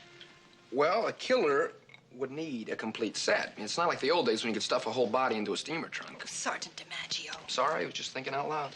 If he was planning to pack me in suitcases, would he order them with his initials? He's got a lot of style. You two are the most ghoulish. And why did he go to all that trouble to be invited to my house? Well, sir, maybe he was just trying to annoy you. Well, if he was, it worked. It sure did. Did you tell Ellen Mandrake about Bainbridge? No, I don't want her to worry about me. Ah, good morning, everybody. Oh, thank you, Maggie. Well, I've got something. On Bainbridge? No, sir. Holes in the briefcase? No, sir. The English professor Wayland. He's poor, isn't he? Well, he said he can't even afford a gardener. He can afford to buy a whole platoon of gardeners. Oh, I think he's harmless. Maybe, sir, but he's also rich. Not much money in the Berkeley account, but $300,000 in a San Francisco account and over $500,000 in securities. He lied to us. I think we'll have a little chat with him. Don't forget the Howland building, Patterson's windows. I know my schedule. You're only upset because of Bainbridge. He's trying to kill you, Commissioner, not me. Yet. Coming, Charlie? Yes, sir. Mr. Whalen, when I was here last, you led me to believe you were comparatively poor. That's right. You're a liar. Mr. Whalen, would you like us to read to you your securities portfolio? Why? Why conceal the fact that you could have easily hired somebody to kill me? No. Commissioner, I didn't tell you about my fortune because of the way I acquired it. Which was? In strictest confidence? Depends. Was it unlawful? No. Just disgraceful. I am Louise Dunster Devon. What? Commissioner, he wrote the Harry Hotspur novels. Not only the Harry Hotspur, but the Duchess of Corsica books and the Pirates of the Indies series. Scores of books. Each one more execrable than the one before. And all wildly successful.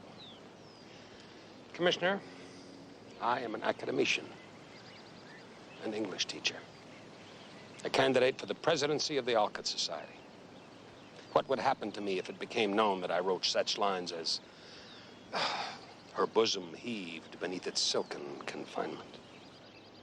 Commissioner, you must have read The Duchess of Corsica. It was the Duchess, sir, who said, once a page, always a page. But once a night... I get it, Sergeant. Lieutenant, sir. I'm a lieutenant now. Oh, yeah. It's terrific. You've got no objection. None at all. Sorry I'm late. I didn't want to park too near the building. Don't start up, Commissioner. We've got this all worked out. He's right, Mac. We put his double seal through some stress tests. Your engineer satisfied? He just said that. Come on, can we wind this up? I've kept an important visitor waiting for 40 minutes. I don't care if this takes 40 days. This is public safety. You almost finished in here, Patterson? Mac, what are you doing here? Go on with your meeting. I'd like to talk to this man. It's after 11. Where have you been keeping yourself?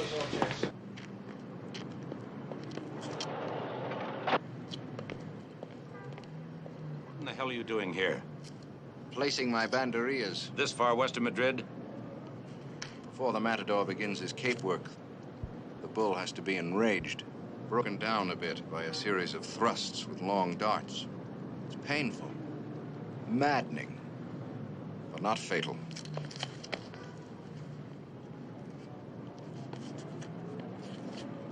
You are maddened.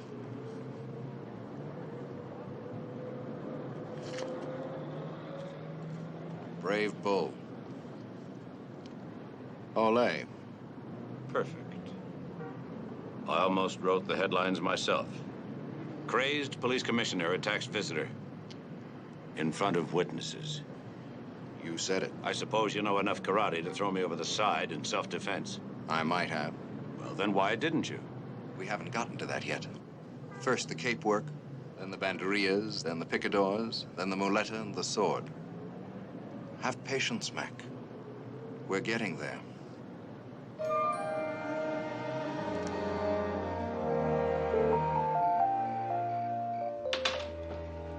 Hi.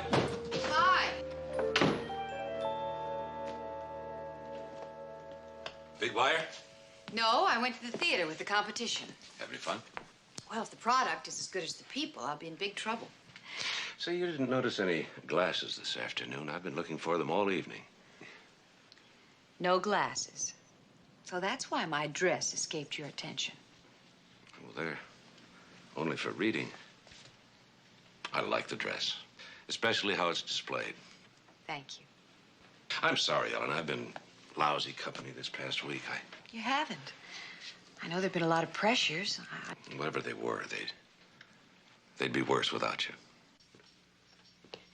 Commissioner, I know I agreed to change my weekend off because of your guest. I appreciate But that. I decided not to. Three's a crowd. You know what I mean? Bye.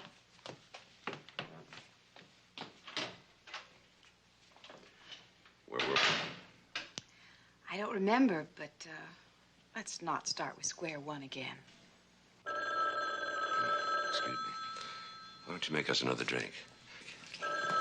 How about square two? Hello? Commissioner, this is Charlie. What's up? Well, I'm sorry to disturb you at this hour, sir. It's, well, we had a tale on Philip Bainbridge tonight. And? Is Ellen Mandrake with you? Yeah, why? Can she hear you? No. Well, sir, Bainbridge went to the Schubert Theater tonight. He met Ellen Mandrake there. And, well, they walked down the aisle together and they sat in adjoining seats. Are you suggesting she's an accomplice of his? No, sir, I'm not suggesting anything. Because it's out of the question. I don't know what went on at the theater, but the idea of her working with him's impossible. Well, you know better than me, sir. Good night.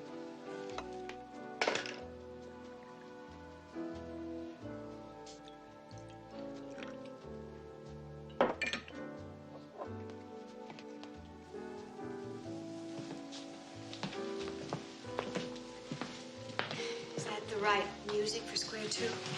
Ellen, at the theater tonight, was Philip Bainbridge with you? I started to tell you. Mackie was there.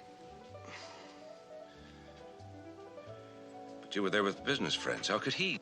I tried to tell you all of this. Mac, what is this about Bainbridge?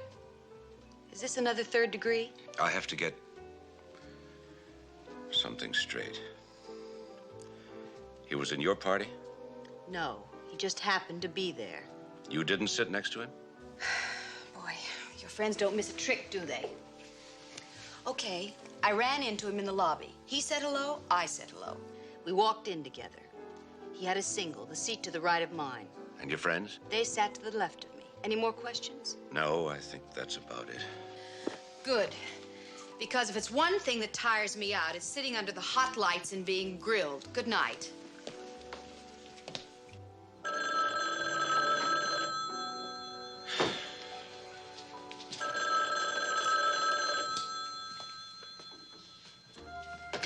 Hello. Hello, Mac. Philip here. Did I catch you at a bad time? Very. Well, I won't keep you then. I just wanted you to know that it's time. What? We've done the banderias and the muleta. It's time for the sword.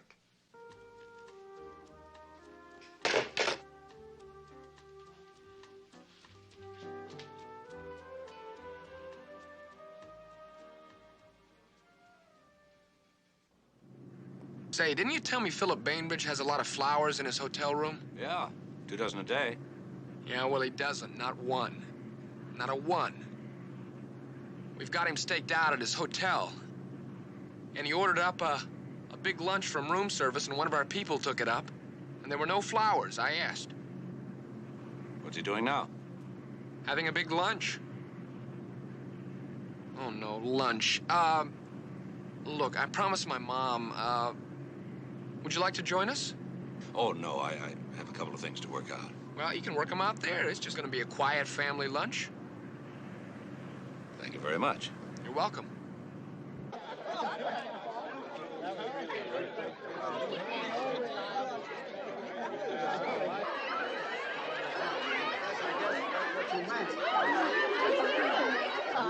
Get you some more vino, Commissioner? Oh, no more.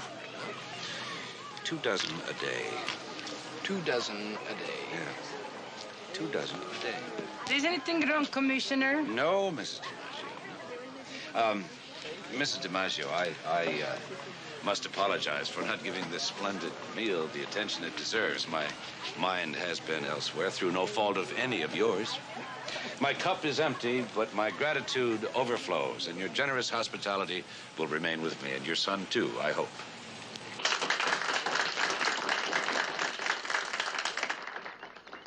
I'm delighted to meet your wonderfully large family. It's too bad. Most of them had to miss it. You know, it's a nice weekend, and everybody goes away. Is more? Oh, yes. Where did you get this cup? I liberated them from the city. But don't you see the leaks?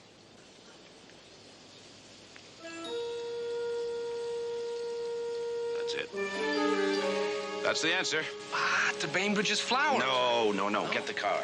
Mrs. DiMaggio, may I use your telephone? Anytime, please.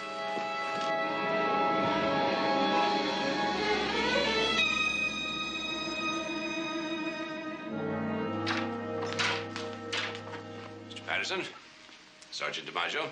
No relation. This had better be good. It is good. I'm going to tell you how you did it. Did what? Sent a corpse into the bay while you were on the other side of town. You still on that? Ice. You packed Mulvaney's briefcase with ice, probably from that bar. You leaned the briefcase against the brake pedal. Mulvaney was already dead behind the wheel. Plenty of time for you to get back here to build up your alibi. The ice melts, the brake pedal releases, and the car goes. By the time the car is fished out, the water has already melted the last of the ice. No evidence, except for 4 little holes in the bottom of the briefcase to let the water run out. You know, every time I accuse you of murder, you offer me wine. May I? But how do I open it? You see, I really need the corkscrew. Not just to open the bottle, but spectroscopic examination can usually match the holes to the instrument. DiMaggio. Yes, sir. Yes, sir. Oh!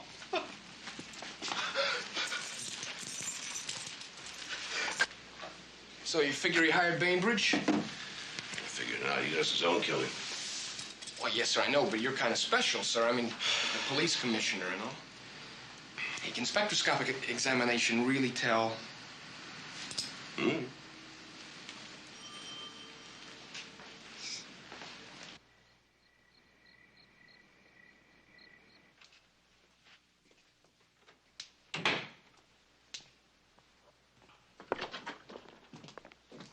Ellen, Mac, I'm I wanted sorry to about this.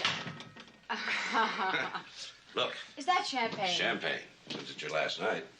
And I nailed a murderer today. No more shop talk. Good. Oh, it's chilled. I'll get the glasses. Good. And I'll put on a record. Oh, no, I won't.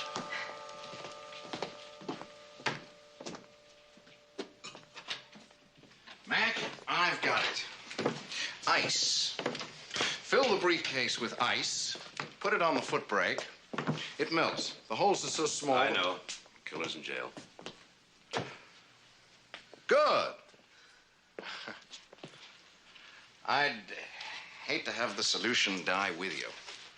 Would you put these down, please? Anywhere will do. After all that planning, come in here and start blasting. No. It's going to be just as I said. Self-defense. You lost me.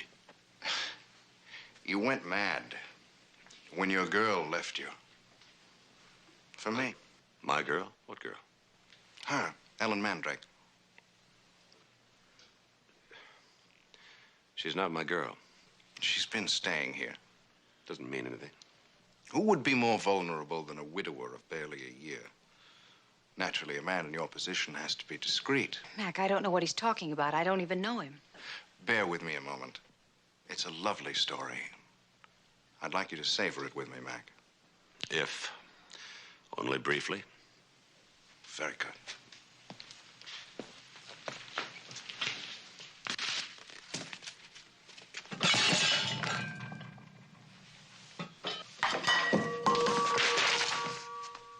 There's a similar chaos in my hotel room. You came there a little while ago to drag the errant Ellen back here.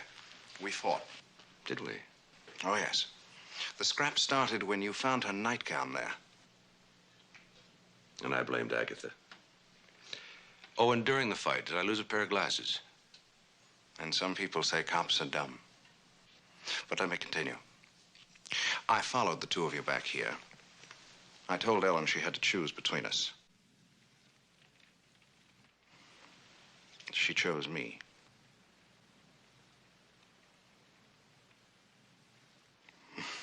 You, Mac, went berserk, as you almost did on the terrace of the Holland building. With 4 witnesses. Frankly, Mac, this whole business has unhinged you. Sending policemen to spy on me with the lame story that I told you I was going to kill you. Unbelievable. But if you were losing your girl, only a year after losing your... What about the party? You brought another woman here. Well, it's a cover-up, naturally. I don't escort your girl to your place. And when you sensed what was going on, you sent me home. Just when the party was beginning. Poor sportsmanship, Mac. Quite unlike you. A small point. I took Ellen to the theater. I didn't go. We came together, we sat together, we left together. What about the tickets? They were bought separately indeed. And if it comes out, people will say, how sly of them to have arranged it. Then there's the matter of the flowers that I sent to Ellen. I must have been deeply smitten. 2 dozen a day. And out of season. I didn't get them. No, but there were 2 dozen in the trash here every morning. The sanitation men may remember. You put them there. Of course. In any case, those will survive. And the florist's records will show. And the cards, of course. 5 of them. Each more amorous than the last. 4 to go in your purse. The 5th is in the box. And your gift to me How generous. Matched luggage. Initialed. He paid. And he paid cash. That I did. But now it's time to move on to the last act of our little drama. I arrive. Ellen chooses. Mac, half crazed, threatens me with his police 38. Have you noticed this is yours? Is it?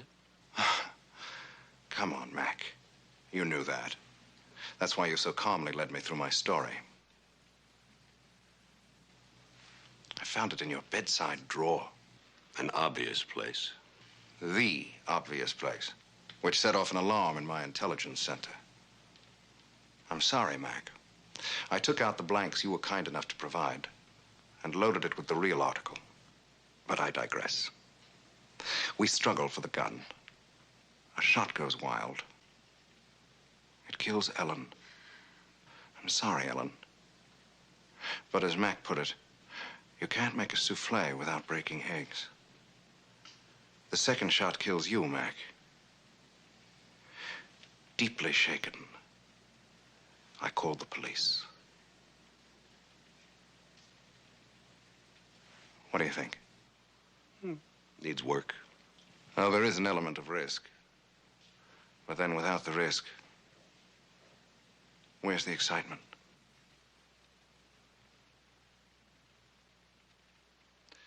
Mac, it's been a pleasure. I've never played against a worthier opponent. You haven't even asked me who my employer is. You already told me. Did I? Well, then. Goodbye, Ellen.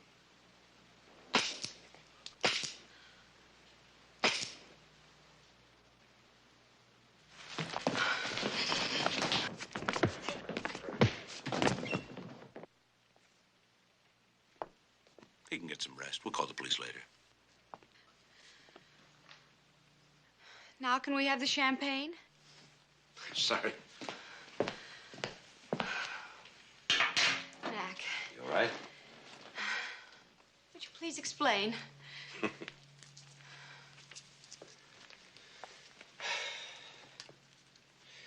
When I put the blanks in the gun, I ground down the firing pin.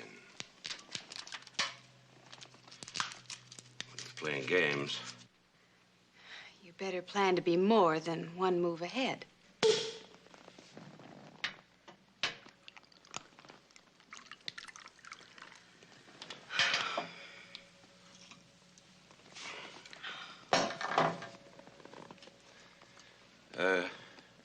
square three? Oh, yes.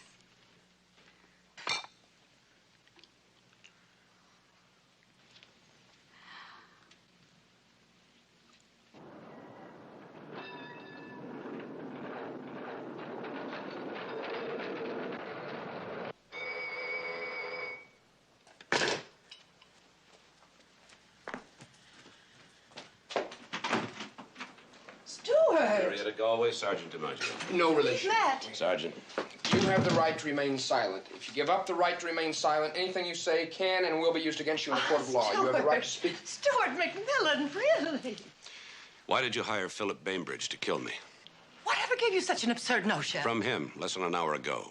He reminded me that I once said you had to break eggs to make a souffle. Now, that's a bad line, I admit, but that's how I remember it. I said it once, only once at your meeting. Now, you and I are the only ones who knew I was substituting for the mayor. Only you could have tipped Bainbridge to be there to put the finger on me. Why would I do such a... I checked with the Commissioner of Deeds, Marietta. All that land around the old marketplace is yours. You stood to lose a small fortune if my proposals for the police station went through. Well, certainly I own all that land around there. I put every dime I had into it 15 years ago. Everybody said I was a fool. Do you know how much that land is worth now? $2 million. Try 5. Do you have any idea what that means? Yes, having me killed.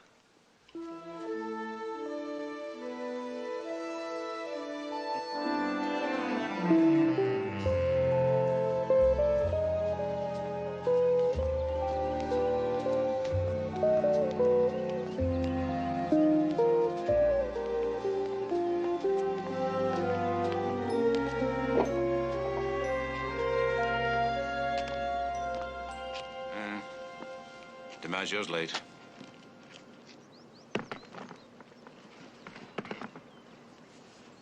Mac, Hmm. thank you. The week ended perfectly. You mean with our little visit from Bainbridge? No. You know, you've got a lot of guts. I mean, you didn't even act scared when he pointed a gun at you. Mac, I've known you a while. Oh, I figured you had to be one jump ahead of him, and you were. here he comes. There he goes.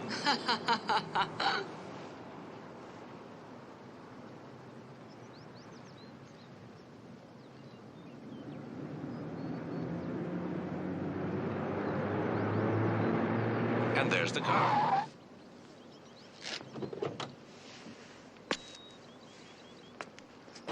Well, apparently it was left behind headquarters, and it was teenagers, according to witnesses. And they left you a note on the dash.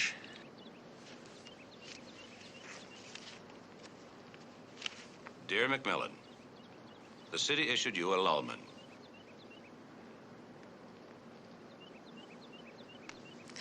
Lemon. So we squared the head, ground the valves, and shortened the stroke. Now she ought to Whoa, ho, hey, wait! Ho, do 60. wait, come back here! She should do 60. He'll be back. It'll take a while. So, with our compliments, enjoy yourself. P.S. There might be some slack in the emergency brake. Want a cup of coffee? Yes. Sure you don't want a martini? I'm sure.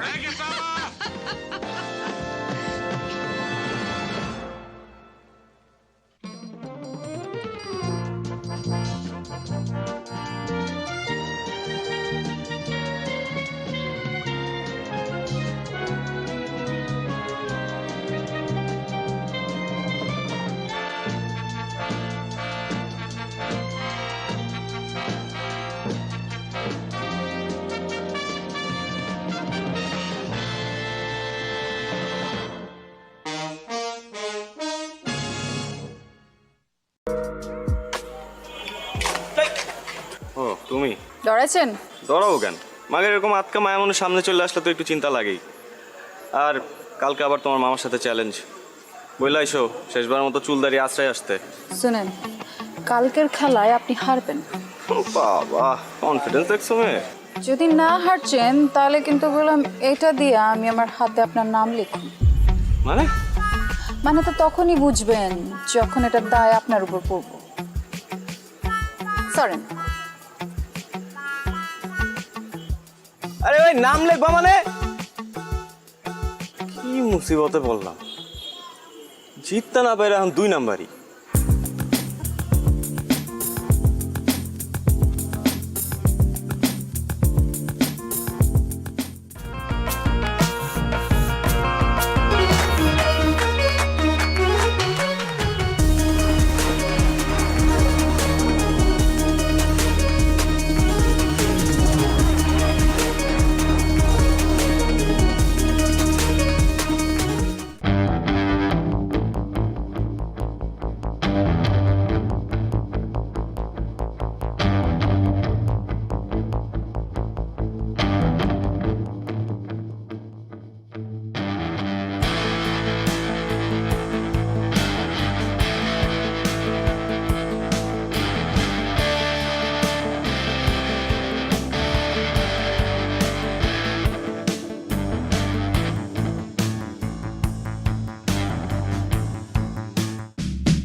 এটা কি করলি তুই মামা বলতো শেষ পর্যন্ত ওই হাবলু মামার কাছে সরি বলছি তো মিস্টেক হয়েছে আর এটা খেলা না খেলাতে হার জিত থাকি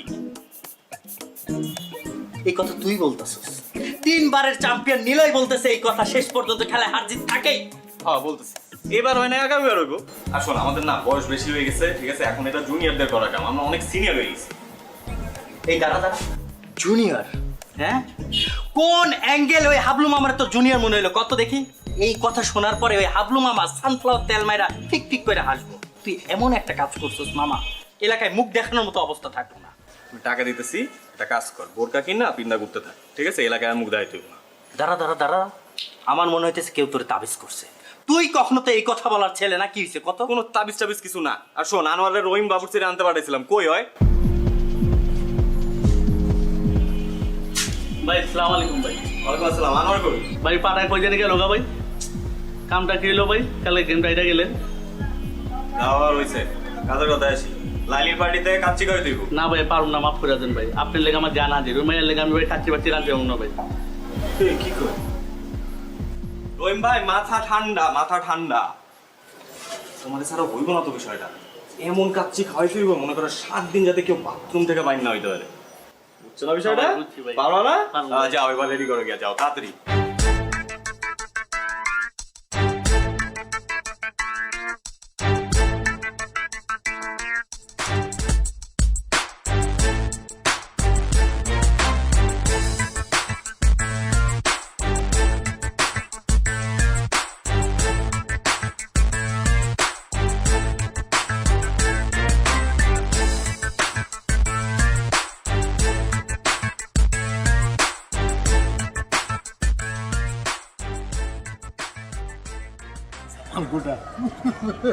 একটু বড় খবর হইব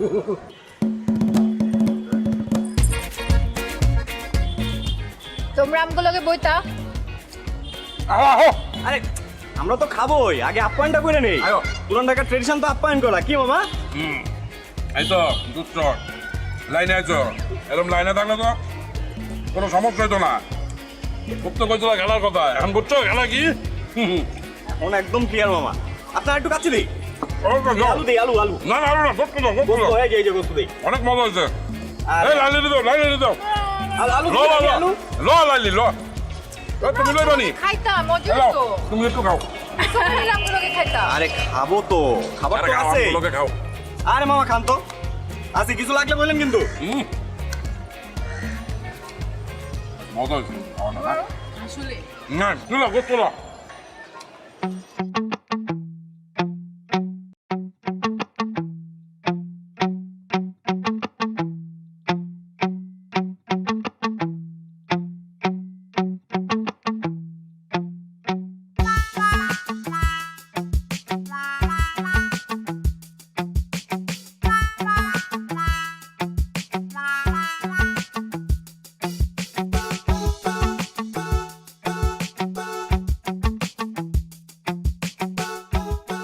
এইবার লইয়া কয়বার হয়েছে ভাই 5 বার তোমার এত করে কইছি যে একটু কম কম খাও মাংনা খাওন পাইলে হুদাই হামাম করে খাও দুলা ভাই আমি তো মাগনা খাওয়ান খাই ভাই আমরা তো বাজিতে জিতছি আর আমি তো পরিমাণ মতোই খাইছি বিশ্বাস করেন দুলা ভাই আমি নিশ্চিত ওরা খাওয়ানোর মধ্যে কিছু মিশাইছে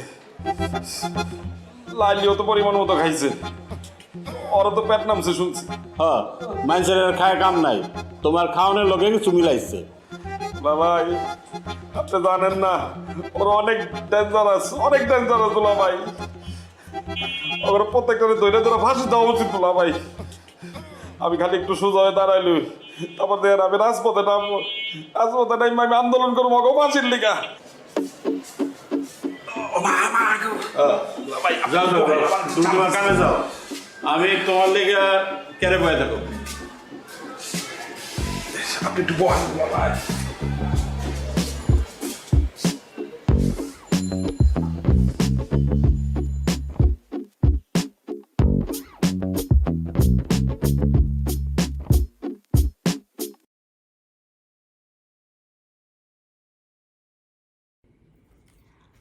Xin chào mừng các bạn đã trở lại với kênh YouTube của mình ngày hôm nay.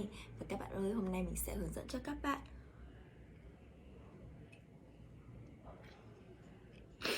tô màu 2 quả bóng bay nha. Hôm nay mình sẽ hướng dẫn các bạn tô bức tranh này. Ở đây mình sẽ có 2 quả bóng bay và bên trên này là 2 quả bóng bay mẫu nha. Và bên dưới này là bức tranh quả bóng bay nhưng mà chưa được tô màu. Thì mình sẽ tô màu bức tranh bên dưới này theo bức tranh bên trên. Và để tô màu được bức tranh thì mình cần phải có ở đây là một hộp màu. Và mình đang có bên cạnh mình là một hộp màu gồm 24 màu. Và các bạn có thể mua hộp màu này ở các tiệm sách hoặc là các tiệm tạp hóa nhé. Thì thường thường người ta cũng sẽ bán màu. Thì không hộp như này thì các bạn có thể mua một cái hộp gần giống như này là được nha. Và không để các bạn đợi lâu thì mình sẽ bắt đầu tô bức tranh này ngay bây giờ nhé. Đầu tiên thì mình sẽ lấy màu đỏ để tô bức tranh trước.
Mình sẽ tô những cái phần tam giác mà để trang trí cái quả bóng bay này bằng màu đỏ này luôn nhá.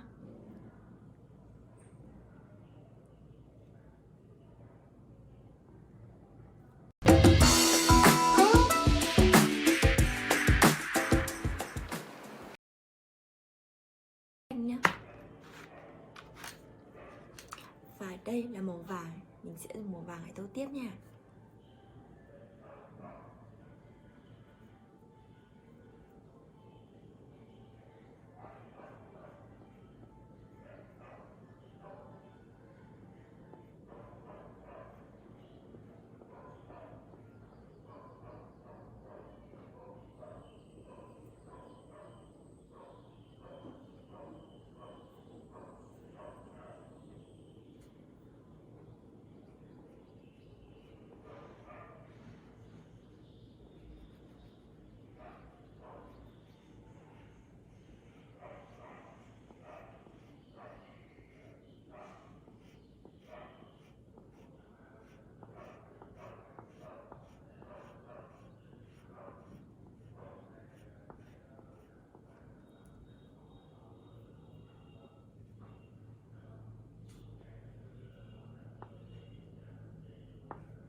Vậy là mình đã dùng xong màu vàng để tô quả bóng này rồi. Tiếp theo thì mình sẽ dùng màu vàng để tô phần đỉnh của cái quả bóng bên cạnh này nữa nha.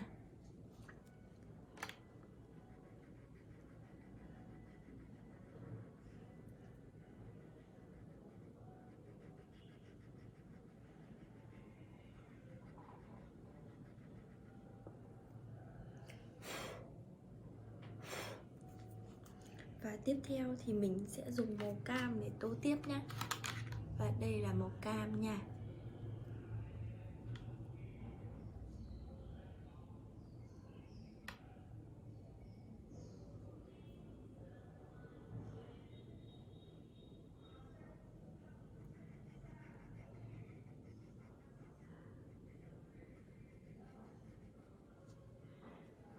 আব্বা আম্মা যদি তোর ছোটকালে জানতো তোর হাইটের লগে তোর গাদামির হাইটটা একটু বাড়বো, তাহলে নিজ দিয়ে এমনিতেই 6 ইঞ্চি কেটে দিত, তোর আর গাদামি বাড়তো। শুন, আব্বা আম্মা যা বলে তা কর, বিয়েটা কর, আর আমার রাস্তাটা একটু ক্লিয়ারটা কর। ও, আমি তোমার পথের কাটা না? তোরা কেউ চাস না যে আমি পড়াশোনা করে এই নিজের পায়ে দাঁড়াই? তুই তো নিজের পায়ে দাঁড়াস নাই, তুই তো আমার কাঁধের উপর ভর করে দাঁড়ায় আসছিস। এই, আসো।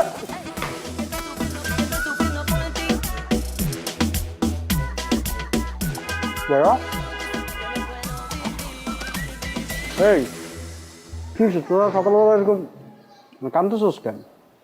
আব্বাও কাঁদতেছে, আম্মাও কাঁদতেছে। কিছু আম্মা কি সকালবেলা কি সিরিয়াল দেখা শুরু করছে? তাহলে কিছু চুরি হয়েছে বাসা?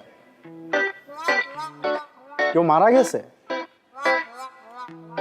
কেউ কি মরার আগে হসপিটালে অ্যাডমিট হয়েছে? তাহলে কি হয়েছে? সবাই এরকম আয়োজন করে কাঁদতেছে কেন? বাবা মা বলতেছে আমার নাকি পড়াশোনার দরকার নাই, ধান থাকলে নাকি ধানের মাঝে চিটাও থাকে, আমি নাকি চিটা। হ্যাঁ, তোর তো ঠিকই বলছে। আর তুই কখনো দেখছো আব্বা আম্মা পোলাপানের সাথে মিথ্যা কথা বলে? ভাই কি ওই কথা কইছে?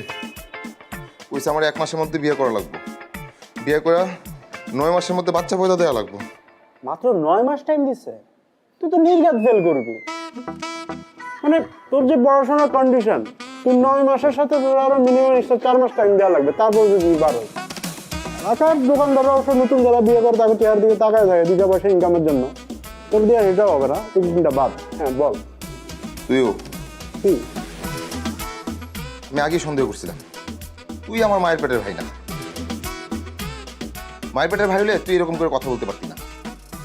তোর আমার না কোনো মিল নাই, না আছে স্বভাবের মিল, না আছে চরিত্রের মিল, না আছে তোর এই যে চেহারার মিল, গায়ের কালারের মিল, কোনো কিছু মিল নাই। বাইকটা শোন, আব্বা আম্মা যদি তোর ছোটকালে জানতো তোর হাইটের লগে তোর গাদামির হাইটটা একটু বাড়বো, তাহলে নিজ দিয়ে এমনিতেই 6 ইঞ্চি কেটে দিত, তোর আর গাদামি বাড়তো। শোন, আব্বা আম্মা যা বলে তা কর, বিয়েটা কর, আর আমার রাস্তাটা একটু ক্লিয়ারটা কর। ও, আমি তোমার পথের কাটা না? আমি তোমার জীবনের বাধা? তোরা কেউ আমার ভালো চাস না, তোরা কেউ চাস না যে আমি পড়াশোনা করে এই নিজের পায়ে দাঁড়াই। তুই তো নিজের পায়ে দাঁড়াস নাই, তুই তো আমার কাঁধের উপর ভর করে দাঁড়ায় আসছিস। শোন, আমি তোর ছোট হিসেবে চাই তুই আব্বা আম্মার কথাটা শোন, তুই 1 মাসের মধ্যে বিয়েটা কর, আমি কবজি ডুবায়া তোর বিয়ের কাচ্চি খাবো, বুঝছস? এই, আসো।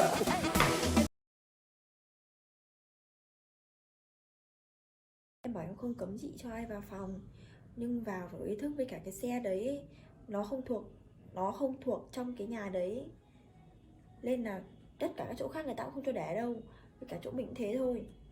Nên là nó mà ấy thì để xe ra cái chỗ trường học, tiểu học và gửi 1 hôm nếu mà có ngủ lại. Còn cái giày dép của chị ấy, chị Hạnh bảo là mấy lần thấy chị đi giày dép lên phòng lên cầu thang ở đấy. Cởi cái giày ra xong rồi cầm, không được đi giày lên cầu thang, cầm từ trên phòng xuống mà đi xuống dưới đi. Với cả chị Hạnh bảo là cái tin nhắn của chị Hạnh ở trong nhóm ấy, chị thấy là xe, chị đọc chưa? Em hỏi tin nhắn trong nhóm chị Hạnh, chị đọc chưa? Bây giờ chị thấy tin nhắn rồi thì dép lại đi. Bảo là xe của em. Chị Hạnh bảo là như thế. Thế chị có nói gì với chị Hạnh chưa?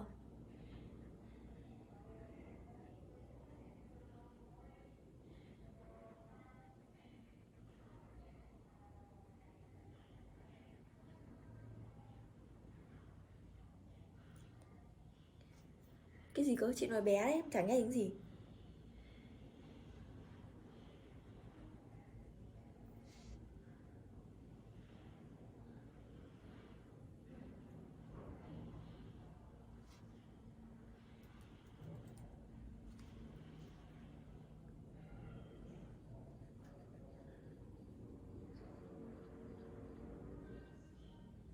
Mình đang dùng màu vàng để tô tiếp bức tranh nhé.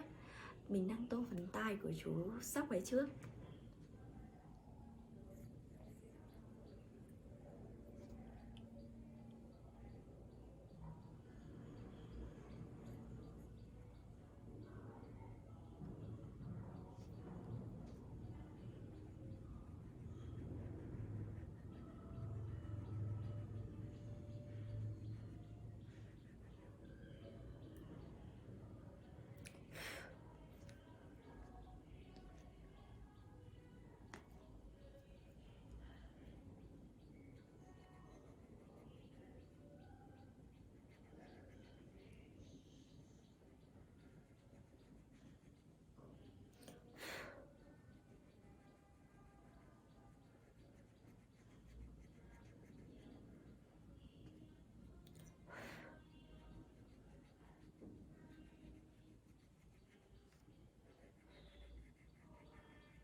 Vậy là mình đã dùng xong màu cam để tô bức tranh rồi nha. Và tiếp theo thì mình sẽ lấy màu xanh nhạt để tô vòng tròn ở bên này nhé. Và đây là màu xanh nhạt mà mình sẽ cần để tô.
Vậy là mình đã dùng xong màu xanh nhạt để tô rồi. Và tiếp theo thì mình sẽ dùng màu xanh đậm hơn để tô vòng tiếp theo nha. Và đây là màu xanh đậm hơn mình sẽ dùng để tô nhé.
Tiếp theo thì mình sẽ cất màu xanh này đi và mình sẽ lấy màu tím để tô tiếp bức tranh nha.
Ok, và tiếp theo thì mình sẽ dùng màu xanh than để tô đường kẻ tiếp theo nha.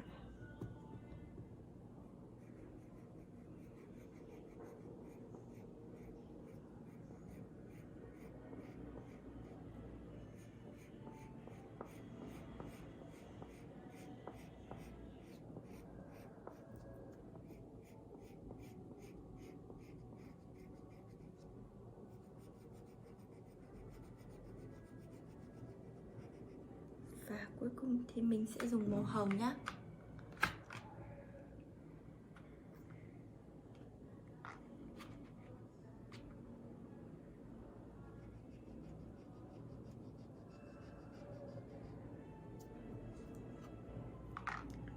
Vậy là mình đã hoàn thiện xong bức tranh rồi. Và đây là bức tranh của mình sau khi đã tô màu xong. Các bạn có thấy bức tranh của mình nó giống bức tranh bên trên này không? Và video của mình đến đây là kết thúc rồi. Xin chào và hẹn gặp lại các bạn ở video tiếp theo nha. Bye bye.